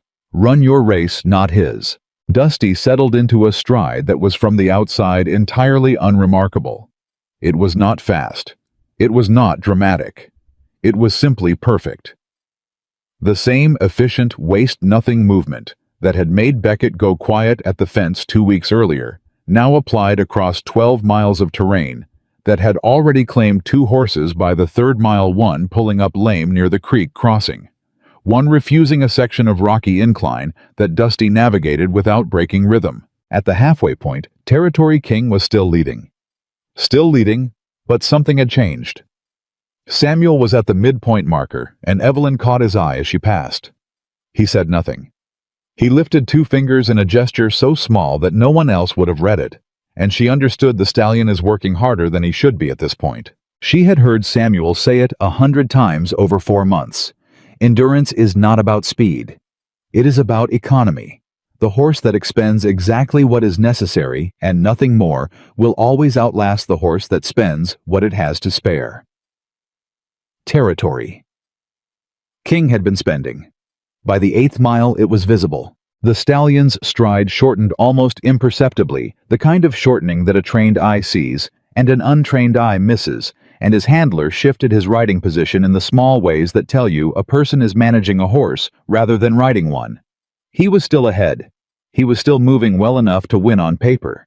But the 8th mile looked different from the first, and Dusty's 8th mile looked exactly like her first. The crowd had gathered thick along the final section of the course. They had come for Territory King, most of them. They had come to watch the horse that won 2 of the last 3 championships do what he had done before. They had come to see Blackwood's money justify itself. What they saw instead was a gray stallion beginning to labor, and a dusty brown mare who appeared by some impossible standard to be only now hitting her stride. Evelyn felt it happen. She had felt it in practice, and she had wondered privately whether she would feel it in competition or whether competition would change it somehow. But it was exactly the same this particular moment when Dusty shifted not to a different gear exactly, but to a truer expression of what she was. Like she'd been running at 80%, and now decided that 80% was no longer required. They came around the final turn with 3/4 of a mile to the finish. Territory King was still 2 lengths ahead, and Dusty began to close. Not dramatically, not with the explosive burst that the crowd would have found easier to understand. She closed the way a tide closes steadily, inevitably, without hesitation, as though the outcome had already been decided, and this was simply the time it took to make it visible. The crowd saw it. The crowd understood it before the handlers did, before the judges did, in the instinctive way that crowds understand something when the narrative of a moment overtakes all the other stories being told about it. People were shouting, not for Territory King, not for Blackwood, not for the horse they had come expecting to watch win. They were shouting for the horse they were watching run, because what Dusty was doing in those final 3/4 of a mile was not just competing. It was answering every question that had been asked about her since a June afternoon in an auction yard when the crowd laughed and a widow stepped forward. She caught Territory King at the half-mile mark. For perhaps 30 seconds, they ran side by side, and Evelyn heard the handler pushing the stallion, heard the specific sounds of a horse being asked for more than it has left, and she felt under her the absolute opposite, a horse that had more and was choosing this moment to use it. She said the word she'd been saving. Now. And Dusty gave her now. The distance that opened in the final 1/4 mile was not large. It did not need to be large. The finish line required only one nose in front, and Dusty crossed it with something to spare, and the crowd made a sound that Evelyn felt in her sternum. She brought Dusty to a walk and then let her stop and stood beside her in the middle of the noise, with her hand flat on the mare's neck and her eyes closed for just a moment, just long enough to let herself understand what had just happened. "Good girl," she said, which was entirely inadequate. Dusty breathed. They walked toward the finish area, and the crowd parted in a way that crowds part when something significant has just happened, and the person at the center of it is moving through. People she had never met were speaking to her. People she recognized from town, from the mercantile, from the auction yard itself, were looking at her with expressions that had traveled a long way from where they'd started. She heard her name repeated in many different voices, in many different tones, and she walked through all of it with her hand on Dusty's neck and her eyes forward, because that was the only way she knew how to do anything. Samuel found her at the enclosure gate. His eyes were bright in the way that old men's eyes go bright when they have waited a long time for something and it has finally arrived. He said nothing for a moment. Then, "That horse just changed every story that's been told about her." "Yes," Evelyn said, "and every story that's been told about you." She looked at him. "Are you all right?" he asked. "I don't know yet," she said honestly. Ask me after the final scores." The final scores took 30 minutes. In those 30 minutes, Evelyn stood with Dusty and Cody and Samuel and Whitfield and said very little. And the four of them held a kind of collective stillness that was its own form of communication. Cody, who was not a demonstrative young man, had been blinking more than usual since the finish line. Samuel had his hands in his coat pockets and was looking at the ground with the expression of someone conducting an interior conversation. Whitfield reviewed papers from his satchel with the composure of a man who had trained himself not to feel things prematurely. Then the judges' platform convened. Then the numbers appeared. Dusty's aggregate score across all three phases. Mercer, 8.6 overall. Aldridge, 9.1 overall. Patterson, 5.2 overall. Territory Kings aggregate. Mercer, 8.1. Aldridge, 8.3. Patterson, 9.4. Under the championship rules, the aggregate was calculated as the mean of the three judges' scores. Dusty, 7.63. Territory King, 8.6. The announcement went through the crowd like a physical force. Blackwood's horse had won, on paper, because of one judge's scores which diverged from the other two by margins that were not just unusual, they were, as Evelyn heard a man near her say, in a voice that was not trying to be quiet, statistically impossible to justify from the performance she'd just seen.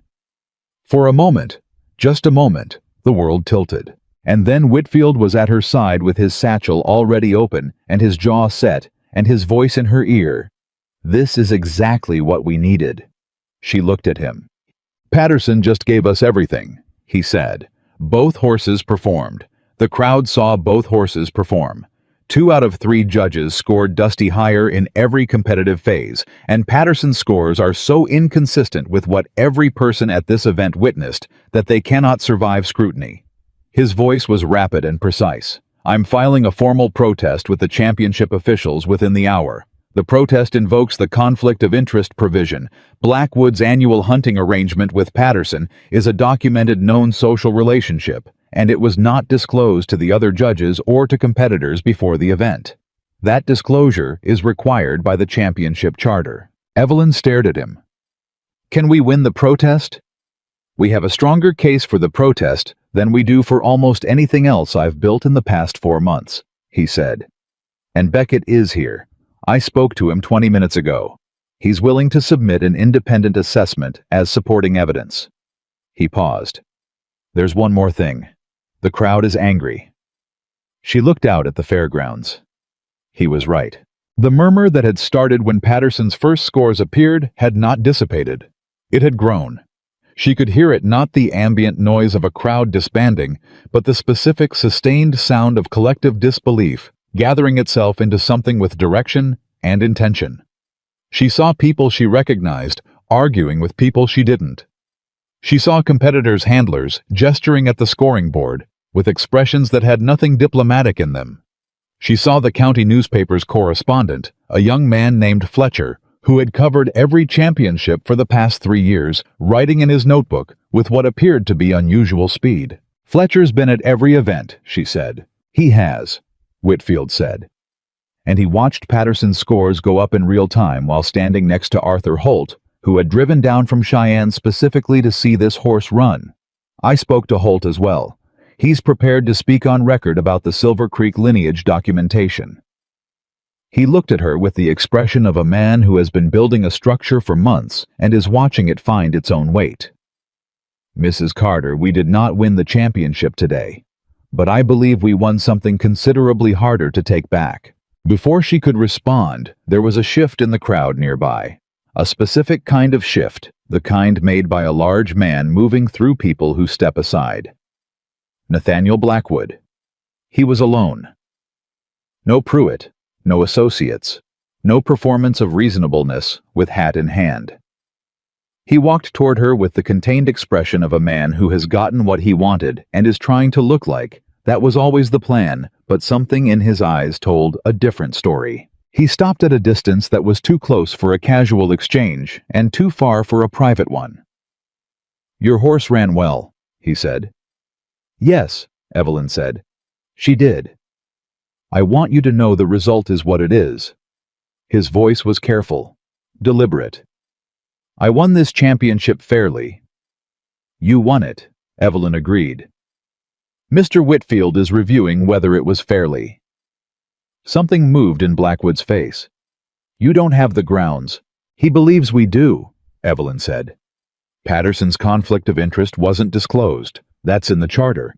It's been in the charter since 1879. She held his gaze. "I looked it up." He was quiet for a moment. Around them, the crowd's attention had shifted in that particular way.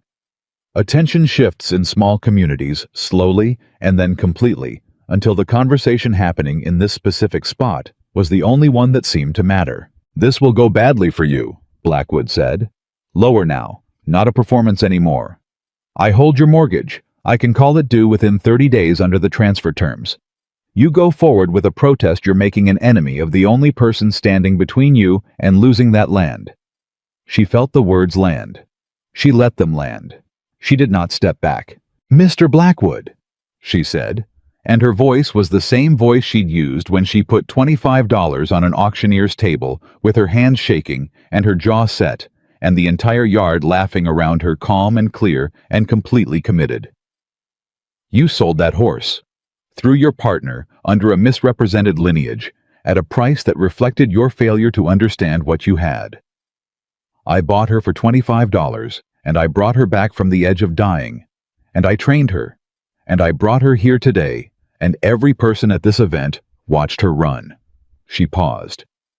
"The story is already out of your hands. It's been out of your hands for a while. You just haven't been willing to see it." He stared at her. The crowd was entirely silent. Fletcher was writing in his notebook. Arthur Holt, she noticed, had moved to a position where he could hear. Beckett was 20 feet away, watching with his arms crossed.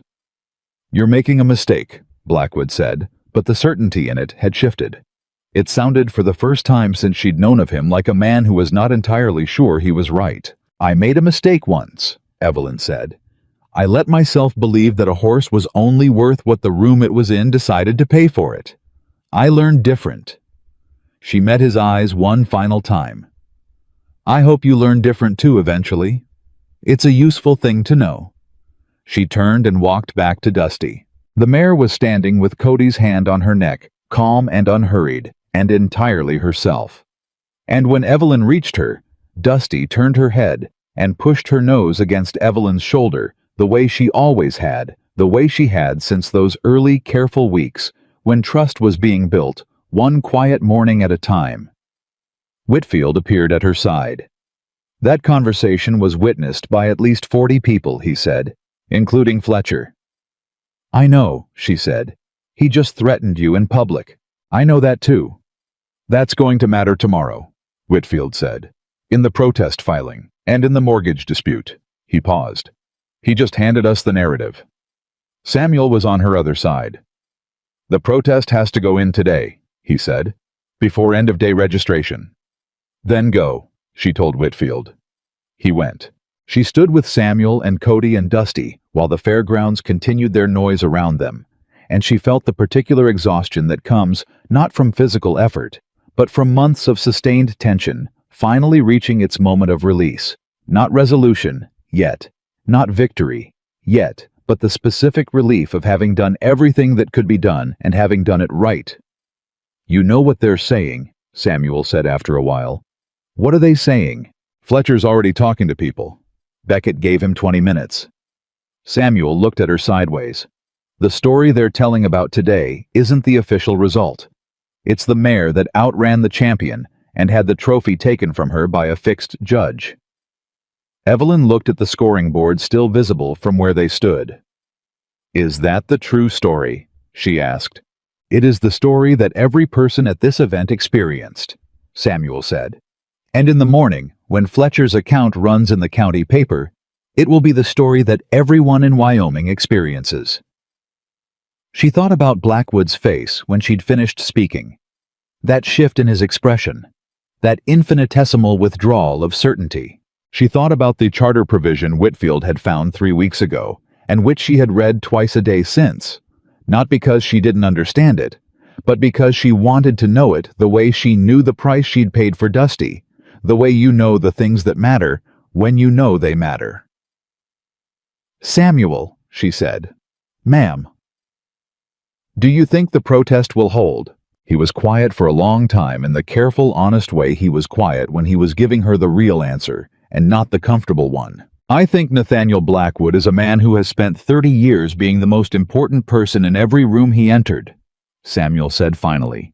"And I think today was the first day that was visibly no longer true." He paused. "Men like that make mistakes when they're frightened. They've never had to be careful before because careful was never necessary." He looked at her.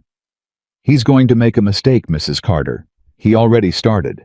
That conversation with Fletcher watching is going to cost him considerably more than he understands right now." She nodded. She stroked Dusty's nose. The mare sighed the deep, settled sigh of a horse that has run hard and run well and knows it, and Evelyn felt that sigh move through her own chest like something releasing. "Then we go home," she said, "and we wait for him to finish making it." Fletcher's article ran the next morning. Evelyn read it at her kitchen table before the coffee was finished, and she read it twice, and then she set it down and sat with it for a moment, the way you sit with something that has finally said out loud what you already knew, but had not yet heard spoken by anyone else. Fletcher was 26 years old and had been covering county news since he was 22, and in 4 years he had written mostly about grain prices and land disputes and the occasional cattle theft. But he had watched something at the Wyoming Championship horse trials that had reached past his professional habits and grabbed him somewhere more personal, and it showed in every line of what he wrote. He described Dusty's performance in the endurance phase with the precise and unsparing attention of someone who understood what he had seen. He described Patterson's scores alongside Mercer's and Aldridge's without editorial comment. And he did not need editorial comment because the numbers made their own argument to anyone with eyes. He quoted Arthur Holt on the Silver Creek lineage 4 sentences that were careful and credentialed and worth more than 4 paragraphs of opinion. He quoted Beckett on Dusty's conditioning and soundness. He quoted 3 separate competitors who had watched the final phase from different positions along the course and who all said in their different ways the same thing. And at the end, in a final paragraph that Evelyn read 3 times, he wrote about a widow who had stood in a county auction yard 14 months earlier and spent her last $25 on a horse that every experienced rancher in the territory had decided was beyond saving, and who had then proceeded to bring that horse to the Wyoming Championship horse trials and watch her outrun a champion before a fixed judge's scores took the trophy away. He did not call Patterson a fixed judge. He did not use those words. He didn't have to. By noon, every person in Fremont County who could read had read the article. By 2 in the afternoon, Evelyn had received 4 visitors she had not expected, neighbors, 2 of whom had laughed at the auction, 1 of whom had told Florence Webb that grief had made Evelyn lose her mind, and 1 who had simply quietly turned away. They came to her door one at a time, and they said different things in different words, and she received each of them with the same steady courtesy, because she was not a woman who found satisfaction in other people's embarrassment, and because what she needed now was not vindication from individuals, but a legal outcome that would settle this entirely. Whitfield called that satisfaction privately premature. He came to her that afternoon with the protest filing confirmation and a face that told her the confirmation was not the whole story. "The championship officials have accepted the protest for review," he said, sitting at the kitchen table. "They've requested Patterson's official scoring notes, and they've asked Mercer and Aldridge to submit independent written assessments of their scoring rationale." He set a document in front of her. "This is the standard review process. It takes between 2 and 4 weeks. "And the mortgage?" Evelyn asked. Whitfield's expression shifted in the specific way it shifted when he was about to tell her something he would rather not tell her. "He filed the 30-day notice this morning," he said. "Before Fletcher's article ran, or possibly while it was running. The timing is close enough that I'm not certain he'd seen it yet. $240 due in 30 days, or the foreclosure process begins." Evelyn set down her coffee cup. 30 days. "Can you stop it?" she asked. "I can slow it," Whitfield said. "The conflict of interest argument, the same one we're using in the protest, applies to the mortgage as well." He acquired your note while he was the undisclosed prior owner of your primary asset, and while he was actively pursuing that asset through intermediaries. There's a case that the mortgage acquisition itself was improper." He paused. "It's not a simple case. I want you to understand that. A judge could find for us or against us on it, depending on what we can establish and how quickly. How quickly can we establish it?" "I've requested a hearing in Laramie for next week," he said. "The fastest I could get." She nodded. "Evelyn," he said, and it was the first time he had used her first name, which told her what was coming was something he felt required the weight of it. "Whatever happens in Laramie, whatever happens with the protest, I want you to be prepared for the possibility that the legal outcomes take longer than 30 days. She looked at him. "He may get the foreclosure process started before we can stop it," he said. "The process doesn't mean you lose the ranch immediately. There are additional steps, but I want you to know it's possible so you're not blindsided." She sat with that. 30 days. $240 she did not have. A protest that would take 2 to 4 weeks and might not fully resolve in time. A legal challenge to the mortgage that was real and arguable and not certain. She looked at the document in front of her and thought about Dusty, who at this moment was in the stable eating her morning hay with the complete equanimity of an animal that does not know she is the center of a conflict that has consumed the better part of a year and a half. She thought about Samuel's hands on the records, 4 decades of careful work coming to bear on this specific situation. She thought about Cody sleeping in the stable with a lantern and a rifle because someone had tried to put something in her horse's water. She thought about what Whitfield had said at the fairgrounds when Patterson's scores had gone up and the crowd had gone silent. "We did not win the championship today, but I believe we won something considerably harder to take back." "All right," she said. "What do we do next?" And then the door knocked. It was not Samuel who would have called out before knocking.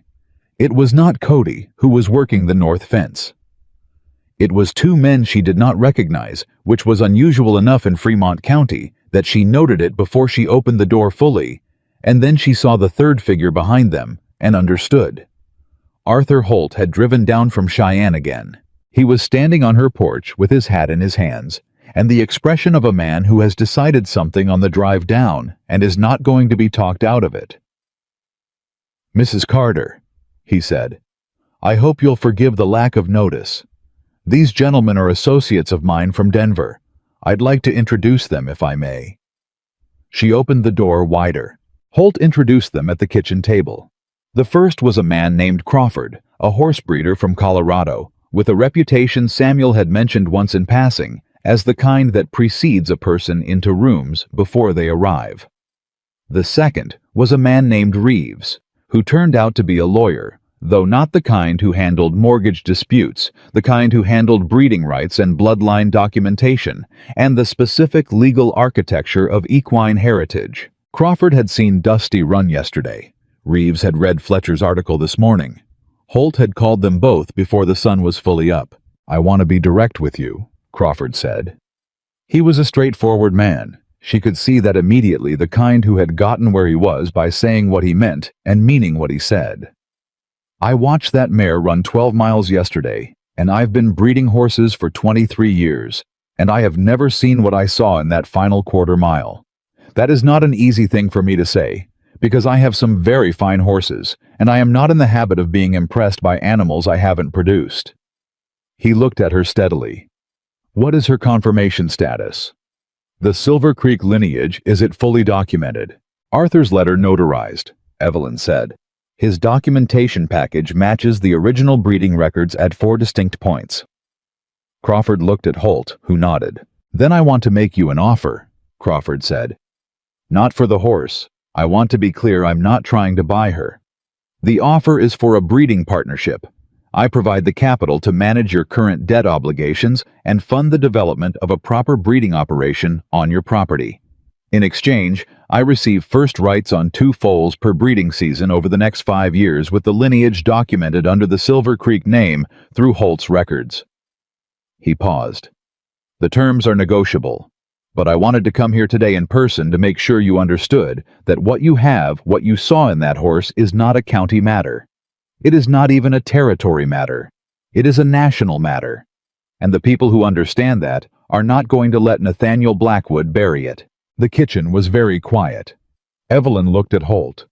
Holt said, "He's not wrong." She looked at Whitfield, who was looking at Crawford with the expression of a man rapidly recalculating. "The partnership capital," Whitfield said carefully. "Would that be sufficient to retire the existing mortgage obligation in full?" Crawford looked at him. "Sufficient and then some," he said. Whitfield wrote something on the page in front of him. Evelyn sat with her hands flat on the table and looked at the window that faced the stable, and thought about a morning 14 months ago, when she had put her last $25 on an auctioneer's table while everyone laughed. She thought about the long walk home. She thought about the lantern outside the stable, and Dusty eating carefully like an animal that had learned not to trust that the food would be there tomorrow. She thought about Thomas, and about the way he used to look at her when the whole world was telling her she was wrong about something. "Reeves," she said. The lawyer looked up. "Can you draft the partnership terms in a way that protects the horse?" Reeves was quiet for a moment. "Protects her how?" "She stays here," Evelyn said. "She is never sold, transferred, or relocated without my written consent. She is bred on my timeline, not a production schedule. And her name, the name I gave her, stays on every document that goes out of this partnership." She paused. She came into this world meaning nothing to anyone who saw her. Whatever she becomes, I need it to be known that she was Dusty first. That she was worth something before anyone with money agreed that she was worth something. There was a silence in the kitchen that felt like the silence after something important has been said, and the room is deciding what to do with it. Reeves wrote something in his own notebook. "I can draft those terms," he said. Crawford looked at Evelyn for a long moment, and something in his face shifted in the direction of the look that Samuel had given her at the fence all those months ago. That particular combination of respect and recognition that she had come to understand meant someone was seeing her clearly for the first time. "All right," he said. "Then we have an agreement in principle. Reeves will have the draft terms to Mr. Whitfield by end of week." The hearing in Laramie happened 10 days later. Whitfield had built his case with the methodical precision that Evelyn had come to recognize as his fundamental nature, not spectacular, not dramatic, but airtight in a way that rewarded attention. He presented the sequence of events, the Silver Creek lineage and its undisclosed connection to Blackwood's Casper operation, the partnership arrangement under Cale's name, designed to obscure Blackwood's involvement, the acquisition of Evelyn's mortgage by the undisclosed prior owner of her primary asset, the recorded threat made in public at the championship fairgrounds with Fletcher's account and 3 witness statements attached. The judge was a woman named Margaret Aldine, who had been on the bench in Laramie for 11 years and who listened to everything Whitfield said with the attention of someone for whom listening was a professional discipline. She asked 6 questions. All 6 were precise. None of them were the kind of questions asked by a person who has already decided and is looking for confirmation. They were the kind asked by a person who is genuinely working. Blackwood's attorney argued that the mortgage acquisition was legal, and the connection to the horse's prior ownership was irrelevant to the terms of the note. It was a clean argument, tightly made. Evelyn watched him make it and recognized that on a different day, with different facts, it might have worked. But Whitfield had one more piece.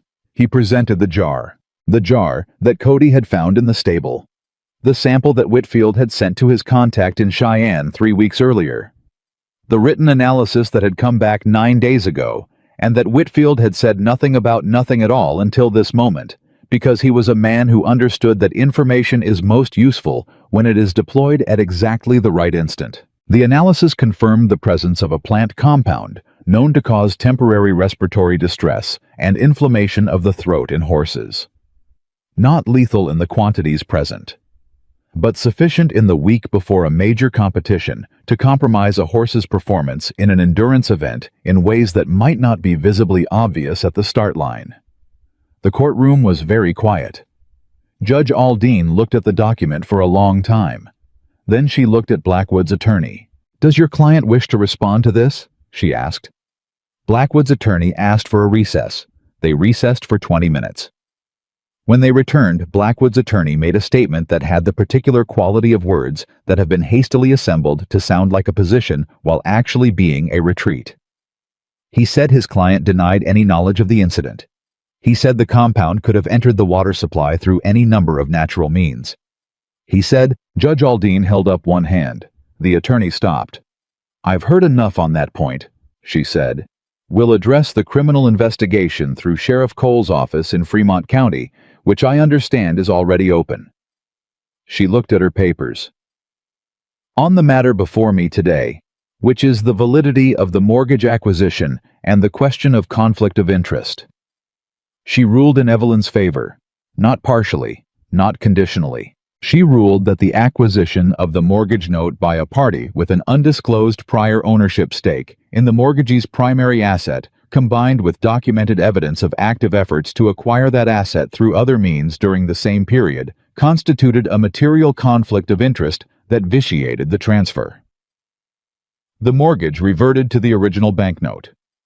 The original 60-day extension made before Blackwood's acquisition was reinstated. She also ordered that Blackwood's name be placed in the court's record in connection with the open investigation into the stable incident, which was not a criminal finding, but was a public document, which meant that anyone who wanted to know what Judge Margaret Aldean of the Laramie bench thought was worth putting in the public record now had a clear answer.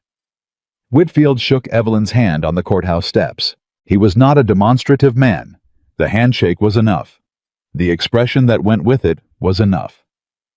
"The protest decision came in this morning," he said, as though he'd been waiting for the right moment to mention it. She stared at him.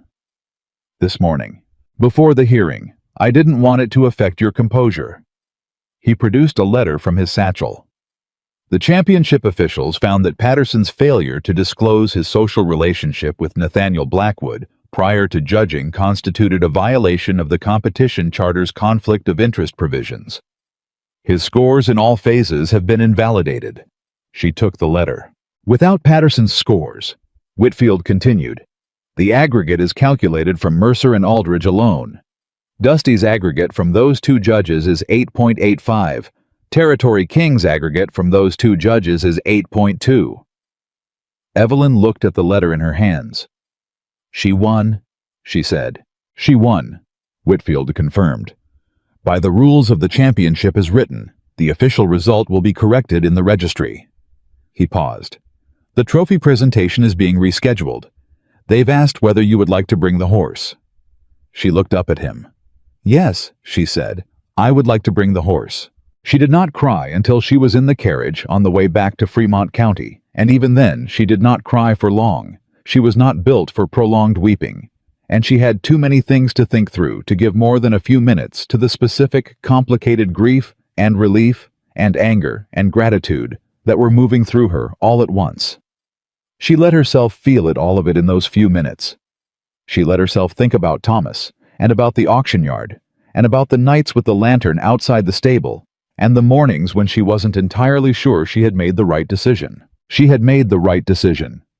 She had known it then, and she knew it now, and in between, there had been a lot of days when knowing it hadn't made it easier, and she was allowed to feel all of those days at once for a few minutes on a carriage road in Wyoming, while the county she'd spent the last 14 months fighting in came back into view. Then she put it away. She had work to do.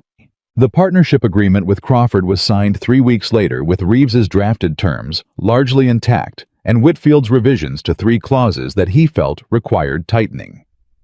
The capital transferred within the week, and Evelyn walked to the bank on a Tuesday morning and settled her debt in full in a single payment in cash in front of the same teller named Harris, who had slid that piece of paper across the counter with Blackwood's name on it. Harris looked at the payment and then at Evelyn and said very quietly, "I'm glad, Mrs. Carter."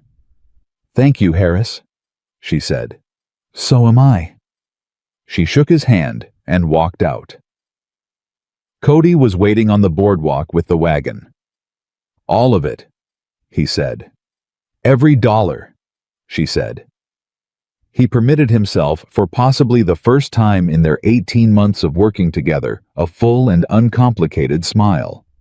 "Yes, ma'am," he said. The trophy presentation happened on a Saturday 1 month after the championship.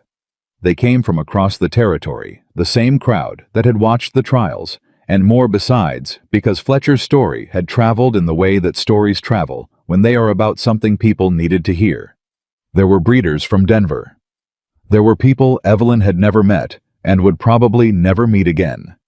There were women she recognized from town who had whispered about her and who now watched her from the crowd with expressions that occupied the complicated territory between admiration and something more personal. The look of people who are recognizing something in another person's story that they need for their own. Samuel stood beside her at the presentation, which was right, because he had earned his place there in the way that only people who show up to do the work earn places anywhere. Beckett made a brief speech that was largely about the horse, and which Evelyn appreciated, because this was always about the horse. When the trophy was placed in Evelyn's hands, it was heavier than she expected and simpler looking than she had imagined, and she held it with both hands and looked at it for a long moment. Then she looked at Dusty, who was standing with Cody 15 feet away, watching the crowd with her ears forward and her dark eyes taking everything in with the composed attention of an animal that has decided the world is mostly interesting and occasionally surprising and not, on the whole, worth panic. She looked like herself. She looked like the horse she had always been, which was the horse that nobody saw until the one person who was paying attention walked through a crowd and put money on a table. Nathaniel Blackwood was not at the presentation. He was not at much of anything public for the months that followed. The criminal investigation into the stable incident concluded without a formal charge against him. Specifically, the men Cole had questioned recanted their inconsistencies without admitting what the inconsistencies had implied. But the investigation had been open, and the record of it was public, and the record of the Laramie ruling was public, and Fletcher's original article was public, and in a small territory where reputation is currency, Nathaniel Blackwood discovered what happens when a man's public account becomes overdrawn. He did not lose his land. He did not lose his fortune. Men like Blackwood rarely lose those things entirely. But he lost the thing that had always mattered more to him than either, which was the unquestioned assumption of his authority in every room he entered. That assumption requires the consent of the room, and the room had revised its position. Evelyn did not think about him much.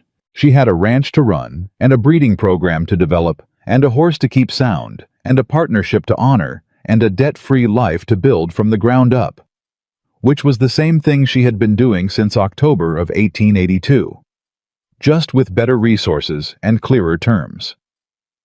Dusty's first foal arrived the following spring, a filly dark-colored like her mother, with the same quality of regard in her eyes, that watchful, patient, assessing look that Evelyn had first seen over an auction fence and had never fully recovered from.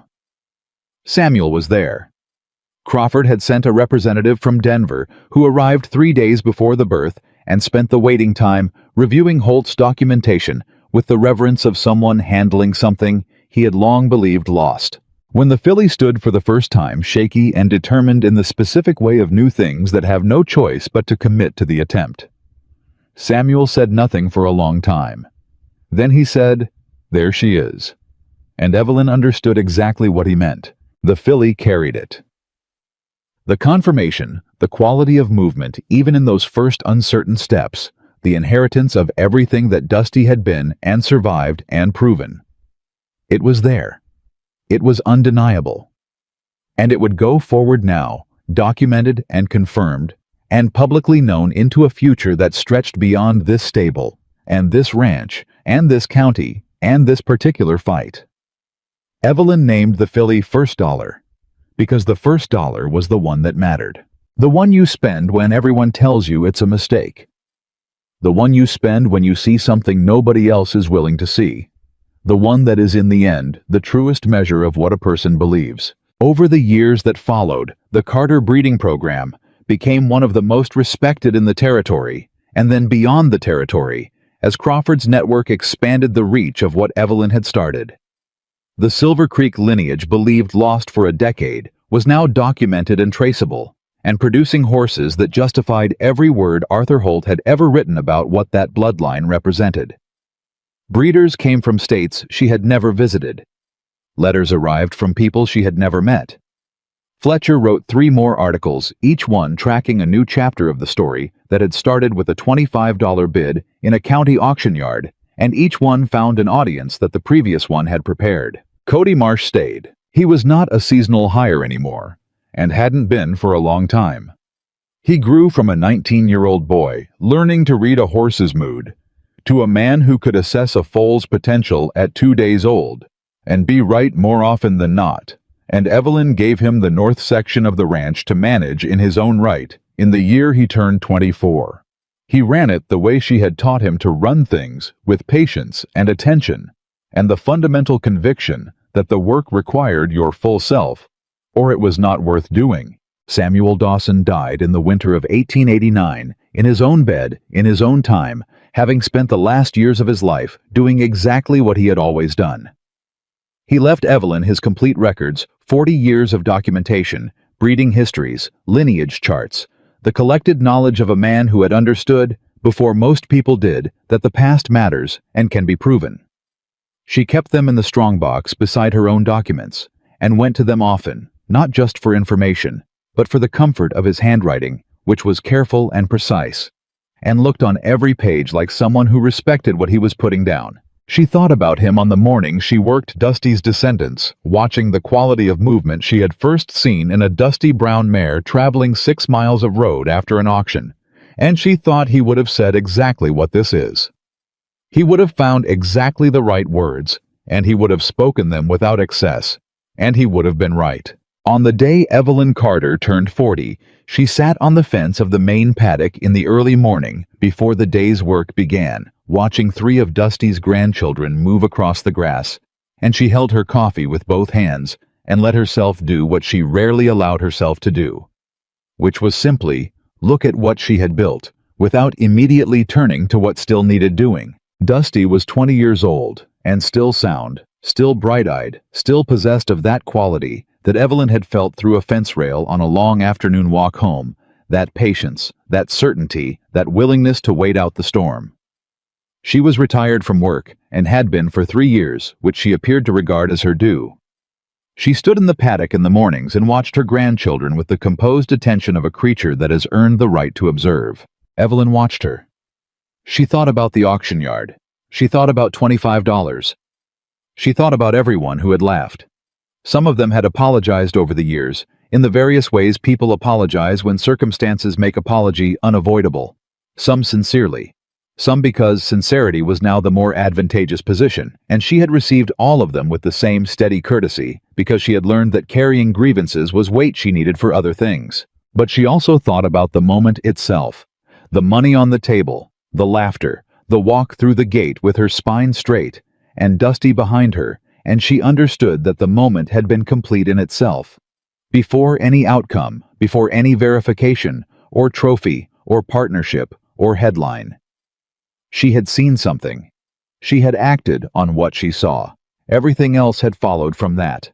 She got down from the fence and walked across the paddock toward Dusty, who turned her head at the sound of her footsteps with that same ear-forward recognition she had shown since those first careful weeks. Evelyn reached her and put her hand on the mare's neck the way she had done 10,000 times. Dusty leaned into it, just as she always had, just as she had decided to do on a walk home from an auction yard, when a woman with empty hands and $25 worth of faith had told her, "I've got you now. We're going to walk out of here together. And we're not going to let them see us hurry." They had walked out. They had not hurried. And the world that had laughed them through the gate was the same world that now spoke their names together. Evelyn Carter and Dusty, the widow, and the $25 horse, as proof of the one thing that cannot be auctioned off, cannot be foreclosed upon, cannot be scored by a compromised judge or buried by a frightened man's money. The thing that sees clearly when the room has decided not to. The thing that steps forward when stepping forward costs everything. The thing that was never not for a single day of its life worth nothing.